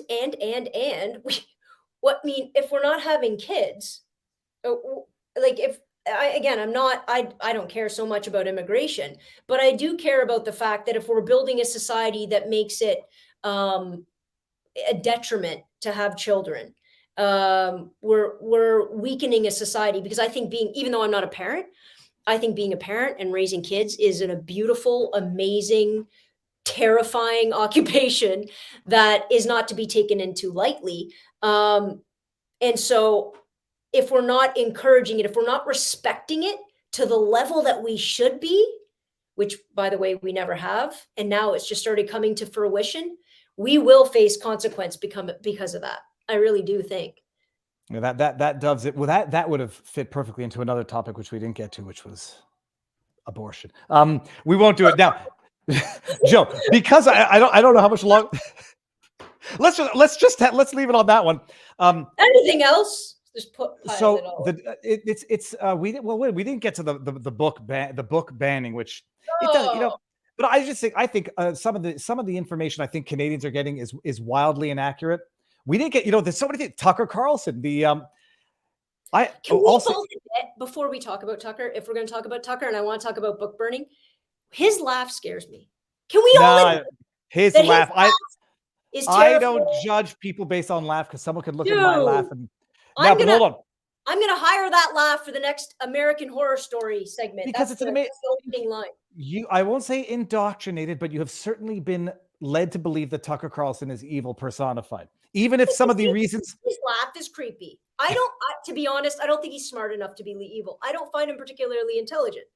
And I don't find him, but again, we had a bit of this conversation. I also don't censor. I'm a big fan of let people speak. And if their ideas are bad, I just think that the other side, whatever the other side is, needs to get louder. That's all I don't believe. Yeah, but Joe, in no censorship. But here's the problem. Tucker has freedom of speech and was wildly popular. How about if his ideas are public and do resonate? And then the reflexive thing is, well, if I disagree with those ideas, I have to vilify the reason for which they resonate. And then I say, well, it's because he's followed by a bunch of racists and not because his ideas actually win out on public discourse. Again, it's a matter of the other side to prove that argument. For example, I think a lot of the reasons why some ideas really do resonate, and this is a problem that it's very hard to see a way around. When you simplify an issue and you ignore nuance and you can turn it into a tagline that people can get behind, and this is true if you obviously are a historian as well, you can get behind it time and time again. If you can minimize a thing to a sentence or two, you can point to a jab or two. I mean, you minimize it to a jab or two. You can point the finger and say it's them, but don't worry, I'm going to take care of them. Again, insert the them. When you do that, and when you can do that and decide to create an entire energy and identity surrounding that, that's the mass following. Now, you know what the remedy to that is? Always has been, always should be, but we're watching it disintegrate before our eyes, is education. Period. I agree with part of that. And with everything you were describing, I heard Justin Trudeau. And when I listen to Tucker Carlson, I don't see him pick. No, I'm hearing Trump and you're hearing Trudeau, and here we sit. I know, and with Tucker, I actually never, I don't view that as with Tucker at all. But where do you get your sources of information from? Just in general, and this is not an attack. You know what? I follow, so I don't sit down and watch the news. I follow like I said, Twitter's probably my main starting point, because it very quickly, I follow a bunch of news sources. I follow a bunch of people. I follow people I love and people I just want to throw out the window until they block me. But I follow all of those people for that very reason, because I want to make sure that when I hear something, I can go, okay, that's what I'm going to go look to. Because I really do think it's so funny when I think of myself in my younger years, when I'd sit down with a newspaper and consider myself educated, hilarious, and so narrowly focused, right? So I really do like I broaden it to the best that I can. And that includes listening to Dean Blundell. I mean, the funny thing is, like, I will actively listen to people. I've never listened to him, but yes. Well, oddly enough, his podcast, when he's not what's the word, reducing himself to pithy tweets, he got good information out of Michael Geist about Bill C-11 and Bill C-18. Mm-hmm. I think people change on Twitter, and I have to probably include myself in that category. But yeah, no, I think you have to force yourself to listen to people. Twitter's hard. Listen, and I'll be the first one to admit, and this is why I post so much video on Twitter, I'm not awesome at getting to it in a short little, you know what I mean? I find it very hard, and it takes a very intelligent and articulate skill set to be able to do that and do it well and not be misinterpreted. I'm getting better at it. I'm not great at it, which is why I usually post a 3-minute rant, because I'm a little bit better when it's words, right? Yeah. But I think that Twitter is a place that I found, and I say this all the time, that I found some of the most intelligent, usually very funny, by the way, individuals on any form of social media. But I also can see, everybody sees the flaws in algorithms and all of that kind of stuff. But look, if we think we're being controlled by algorithms, take away social media, who's controlling us? Like, you don't like it. If we don't have this, like, prior to this, it was legacy media that was controlling us. It's manufactured consent. Exactly. So for everybody who says the algorithm, this is controlling us, this is indoctrinating us, I call bullshit, because we have never had this much exposure to this many ideas in the history of time. And if you choose to shut them off, if you choose to block or to not follow or to not engage, that's on you. All of this is here in a real significant, kind of amazing way that was never there before. So when people say, well, social media is such a stain on, I'm like, no, it's not. No, so social media has its problems, but it certainly has democratized people's access to information. Absolutely. Which is exactly why Bill C-11 basically going to control what you see in Canada. Regulating Canadian content is also not new, right? So this is just the next step in regulating Canadian content to protect Canadian culture. It's a way, I don't know if you should maybe buy into it. It's a way of retaining sovereignty. It's bullshit. It's bullshit coming from the guy. No, it's the guy. Culture. Well, this is coming from the guy who said Canadians don't have a culture. This is nothing more than a power. First of all, the original CanCon was bullshit to begin with. I mean, but you were using airwaves and you were using the radio, and right. So this is nothing but another power grab to suppress the democratization of information, because Justin Trudeau doesn't. The idea of banning Fox, I mean, Fox has already been regulated to an entertainment station. I don't know why we're giving them any more credit than that. They've already said that about themselves in order to, not face lawsuits. I don't know why we would outrightly ban it. Well, it would just not couple it with packages, so you could still go get it, but it's the what is it called? Why is cable anymore? That's I don't know. First of all, I figured out that we don't even have. I couldn't watch the hockey game here. I couldn't watch Tampa Bay destroy Toronto. Listen, we have to give you something. You have DeSantis. We sent the Leafs down there to say go lose a couple games because these people are going through it. I might get to the game. Oh no, the game's tomorrow night. I got to go live tomorrow night. But no, I'm sitting there watching you. I'm watching a guy live stream commentate the game because he's watching a TV, telling us what he's seeing. You're watching the guy watching TV. Yeah, we've gone back to radio. It's full circle. Joe, let's actually end it on a point where we are in agreement that that the Leafs are going to win. Hell no. And you know what? I would be going for any team that's playing the Leafs because everybody hates Toronto, even people who live in Toronto. We always lose. I'll tell you why I personally hate Toronto as a city. It's like New York without the culture, but all the crime. And now it's getting even. I drove down. Was it Eglinton? Says the guy from Florida. Well, no, I'm not from Florida. I had to move here because unfortunately. You're there We've got culture in Montreal, but the government is killing Quebec. So like there's one other thing. Oh, the book thing. Okay. Oh, we got 10 minutes. Let's we got 10 minutes. Okay. Quickly on the book thing. First of all, banning books is absolutely asinine. If a kid wants to get a book, go ahead and ban it. They're going to order it on Amazon. You're going to make it more popular than it was yesterday. Number 2, and here's the real issue. We are teaching, heaven help me, in the age of the internet. If a kid wants to find something out, they are going to go on the internet. And if you think your grade 7, boy, girl, doesn't matter, isn't finding out God knows what on the internet, you're delusional. Unless you're keeping them trapped in your house with no access to the internet whatsoever, and they never have any friends where they can look on their phone or their computer.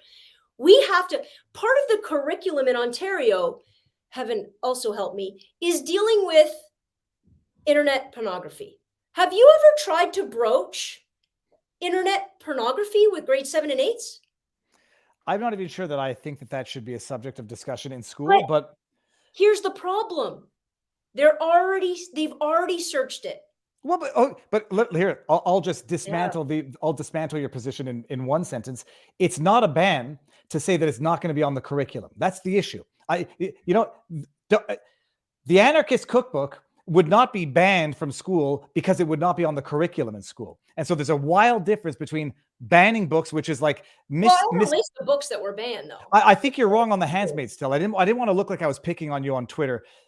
They haven't banned specific books, and so when I saw one of your videos was the shelves are empty at the libraries. Well, they're not empty because all the books have been banned. They're empty because people are trying to make a political point and saying, "I'm so confused, I don't know what to do. I'm taking them all off." So no, but I've heard Ron DeSantis state himself all of these books, unless an actual agent who is able to go there and go through all of them, somebody who is qualified, whatever that means, the book expert can go and do, you have to box them up. I've heard him say it out of his mouth. You box them up, you send it to place A goes through them and sends back the books that are approved and okay to be taught. So when I've heard people say, I've emptied my shelves for my classroom, that's what they're doing. They're sending their books off to such and such a place in order for them to be correctly assessed. So, okay. I have a 3-minute TikTok. I couldn't get at that particular. Well, no, but I mean, if the biggest argument is that as we get this curriculum approved, there might be some confusion. That's far different than mislabeling this law, the banning of the books, the same way they mislabeled the "Don't Say Gay," which was never the case anyhow, like we've discussed. And by the way, have you seen some of those books?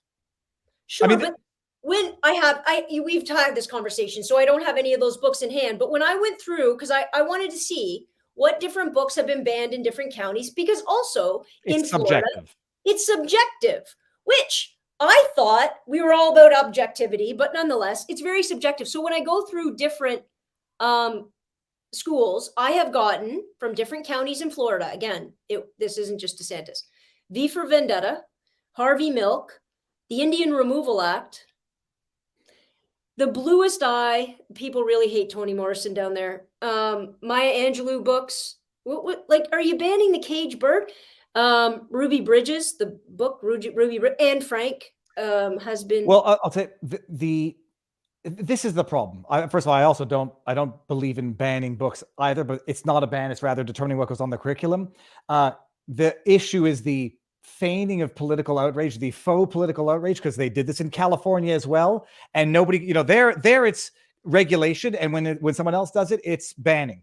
No, I'm equal. They're right down the street in Waterloo. They did the exact same thing, I believe, with The Handmaid's Tale. Well, I have the exact same outrage. Well, I say, like, some of them are done. I mean, it should be. I know how it should be, and whether or not there's going to be abuse and whatever. And this is the problem with ambiguous. But it is a curriculum, and it's not a book ban. First thing. Second thing, I've seen some of those books, and some of them are outright the ones that borderline. No, those. Look, you could take the example. Like, so, hey, the VAERS system doesn't work because someone once said they got Hulk, they got big and green and became Hulk from the VAERS. So the VAERS system, write it off as a whole. There will be bad examples that do not make the rule bad. It makes, the implementation problematic. But I saw the books that were on my daughter's best friend's school list at the public school in Montreal. One of them was a transgender kid who has a love affair with a bipolar disorder kid. The other one was about. Is that a graphic novel? I don't know what it was. I mean, I didn't see it. I read the plot line because I had to make sure that I was actually reading things properly. Here's my question, and just straight up off the bat. Like, I mean, having a book like let's assume, because a lot of people are like, well, that's porno because there's graphic novels. I've seen only thing I've seen are like, the one still of the BJ graphic novel page. But when you're talking about a book like that, I mean, kids read about all sorts of different sexual scenarios. They can read whatever they want on their time with their, and that's a parent-kid issue. It becomes the indoctrination at school issue. But again, just showing different relationships between different people. How is only showing heterosexual relationships not indoctrination? Well, I'm thinking. So let's just take the Romeo and Juliet example. That's a heterosexual relationship, which doesn't end well for those who have. The question would be. I think it shows everybody. I can't even make the joke because I know somebody's going to pull it and then like. Well, I guess we could leave it at it's not a book ban. It's determining curriculum. What's wrong with having all of a sudden books about transgender kids falling in love with one book? Well, how about one book? What do you mean? How about one book? Well, I mean, how about just one book of exposure too? Right? What if a kid? What if you're choosing your, like, I don't know, the way our English works is like you'd have a list of titles that you choose to do an independent book report on, let's say. What if one of the choices was that at grade 12? What's the problem? But then see, this is the thing. We're taking like the end of the spectrum where I think people would be least likely to have the problem. It is the question of talking sexuality. It's just like you could take this a mature kid who willingly decides to do it for their own independent In book high projects. school, we're talking, Yeah, yeah. well, say if that I think you might have if a student has free choice. My teacher in high school told me to read American Psycho after I wrote a short story that for some reason reminded her of American Psycho. My parents knew it, and I don't. Well, I'm not sure that anybody had a problem when I read it. I read the book. That's a book. Oh, that's a book that I could understand. By the way, I think it's fascinating, to be honest, that horrific violence is like cool. No big deal. I'll give you an example. If I'm going to show a movie at school, and the kids joke about this all the time, they'll be like, Joe, it's so funny that you can show us a movie, and it's true, any sort of action, adventure, blowing stuff up, killing a guy with an ice pick to the eye. That's all fine. But you better not show a movie where, well, any sort of sexual content. It's a very interesting line. It is, but I actually thought about this, and I think I understand the other than the standard puritanical reasons. People out there are not going to go out and try to reenact the violence for the sake of their own entertainment. They will go out and try to reenact the sexualization for their own entertainment. So, hold on, you think for a heartbeat, I realize whatever school you went to in 1957 where teenagers weren't kissing in the halls, but do you really think that teenagers need encouragement from the movie I'm going to show to go with any sort of sexual activity? I don't think they need it, but I certainly think by normalizing them to it, normalizing someone to, ridiculous violence in a movie, people do not, although there are some who say like, well, if they see violence in movies, they're going to go up and do something bad to a school. I think the idea of a lot of people say that actually. No, for sure. I disagree with them, but yes. But I think there is something to say about normalizing certain, I was going to use a very judgmental term, but normalizing certain lascivious conduct that people can more easily engage in for their own self-gratification is more likely to do it. And that's not to say that I think they should. I'm pretty open with my kids. Like I was just going to say, but then you're having a judgment on, right? Like I am sitting here trying not to. My job as a teacher isn't to impose my morals. It's certainly not to impose anybody else's. So my job as a teacher is to teach what I have to teach in the sense of, if we're talking about sex ed, what the risks are, what the protections are, how to go to a clinic, how to get tested, how to do this, how to do that, what consent at what age? Well, it depends, because I just talked to you about, and this is a great question, but I just said to you, and I've been teaching for a long time, if you think that 12 and 13-year-olds aren't experimenting, your head is in the sand. No, I don't think that, but I think they are. Do it before then. Doesn't it make sense to do it before? Hold on. Not you. You should not be doing it before then. But the parents should. If the parents don't, it's the parents' failure. You should. At the end of the day, again, if we're talking about the safety and the health and the protection of our kids, if that's our priority, whose priority? As a teacher? Well, everybody. I mean, isn't that our job as a society to protect our kids? You know what? I'll venture and say, like grade 6 questions. I'll tell you those in a second. No, but I would venture to say it's not your job as a teacher to look out for the protection of the kids above and beyond quality education at school. But that's part of the curriculum. Well, but I think that that's in the grade 7 and 8. I just told you that was in the grade 7 and 8 curriculum. A lot of stuff, including, heaven help me, again, right? Internet porn. In grade 6, grade 6s are a brilliant age. How old are your kids? Let me see. Not to screw this up. They're going to be 13, 9, and 7, give or take. So I find grade 6 fascinating because grade 6 kids are brilliant. They're they're way smarter than anybody gives them credit for. And those little buggers hear everything everybody ever says.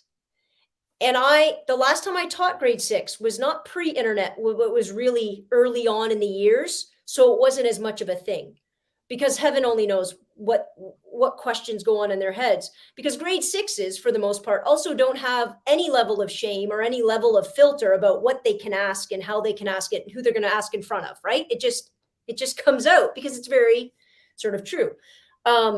So these grade 6s were surrounding or surrounded by older kids that do projects and have conversations and whatever. And these kids are hearing them, right?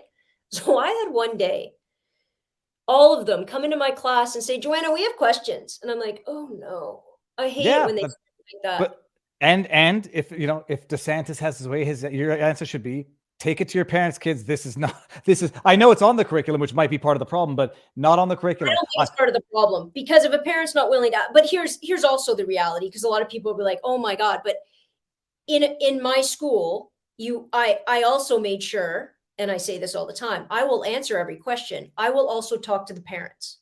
So I do both, but I am not running a school where I don't answer the question, but I'm also not running a school where I don't make the phone call. So those are my two. So these kids, these are the questions. Are you ready? What is a roofie? Because apparently somebody was talking about Rohypnol at the time, so I had to answer that. Second one, what's an abortion? Okay, I can answer that. Okay, pretty like objectively answer that. The third one, what is female genital mutilation? Go ahead, try to answer that. That one, I was like, oh. No, I mean that one is not, that one is, that's pretty easy to answer, but then it depends. But I answered it. And again, I answered it. I make the call. Yeah, but no, but see, my answer would have been, that's not an appropriate question for me to ask. Go ask your parents. No, I mean that is the roofie. Again, I mean, the drugs. I think is it a school's job to talk about drugs at some point? Yes, when they're old enough. What was the second one? What's an abortion? Younger. This is the thing. We have to start reflecting where they are now and the dangers they can get into now. Kids can bring gummy worms that their parent has bought in a weep now. Well, that's a. But then this. And now the fact that there are other problems. These conversations. Well, the concern that I'm detecting and that I'm feeling is that the teachers, and maybe I'm what's the word I'm looking for? Not projecting, but putting words in your mouth.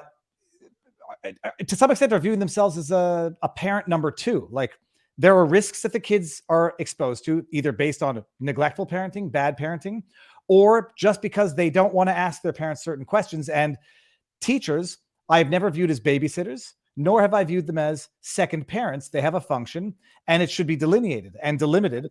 I don't mind the way DeSantis is doing it, even if there are some ambiguities as to the way that it's being done.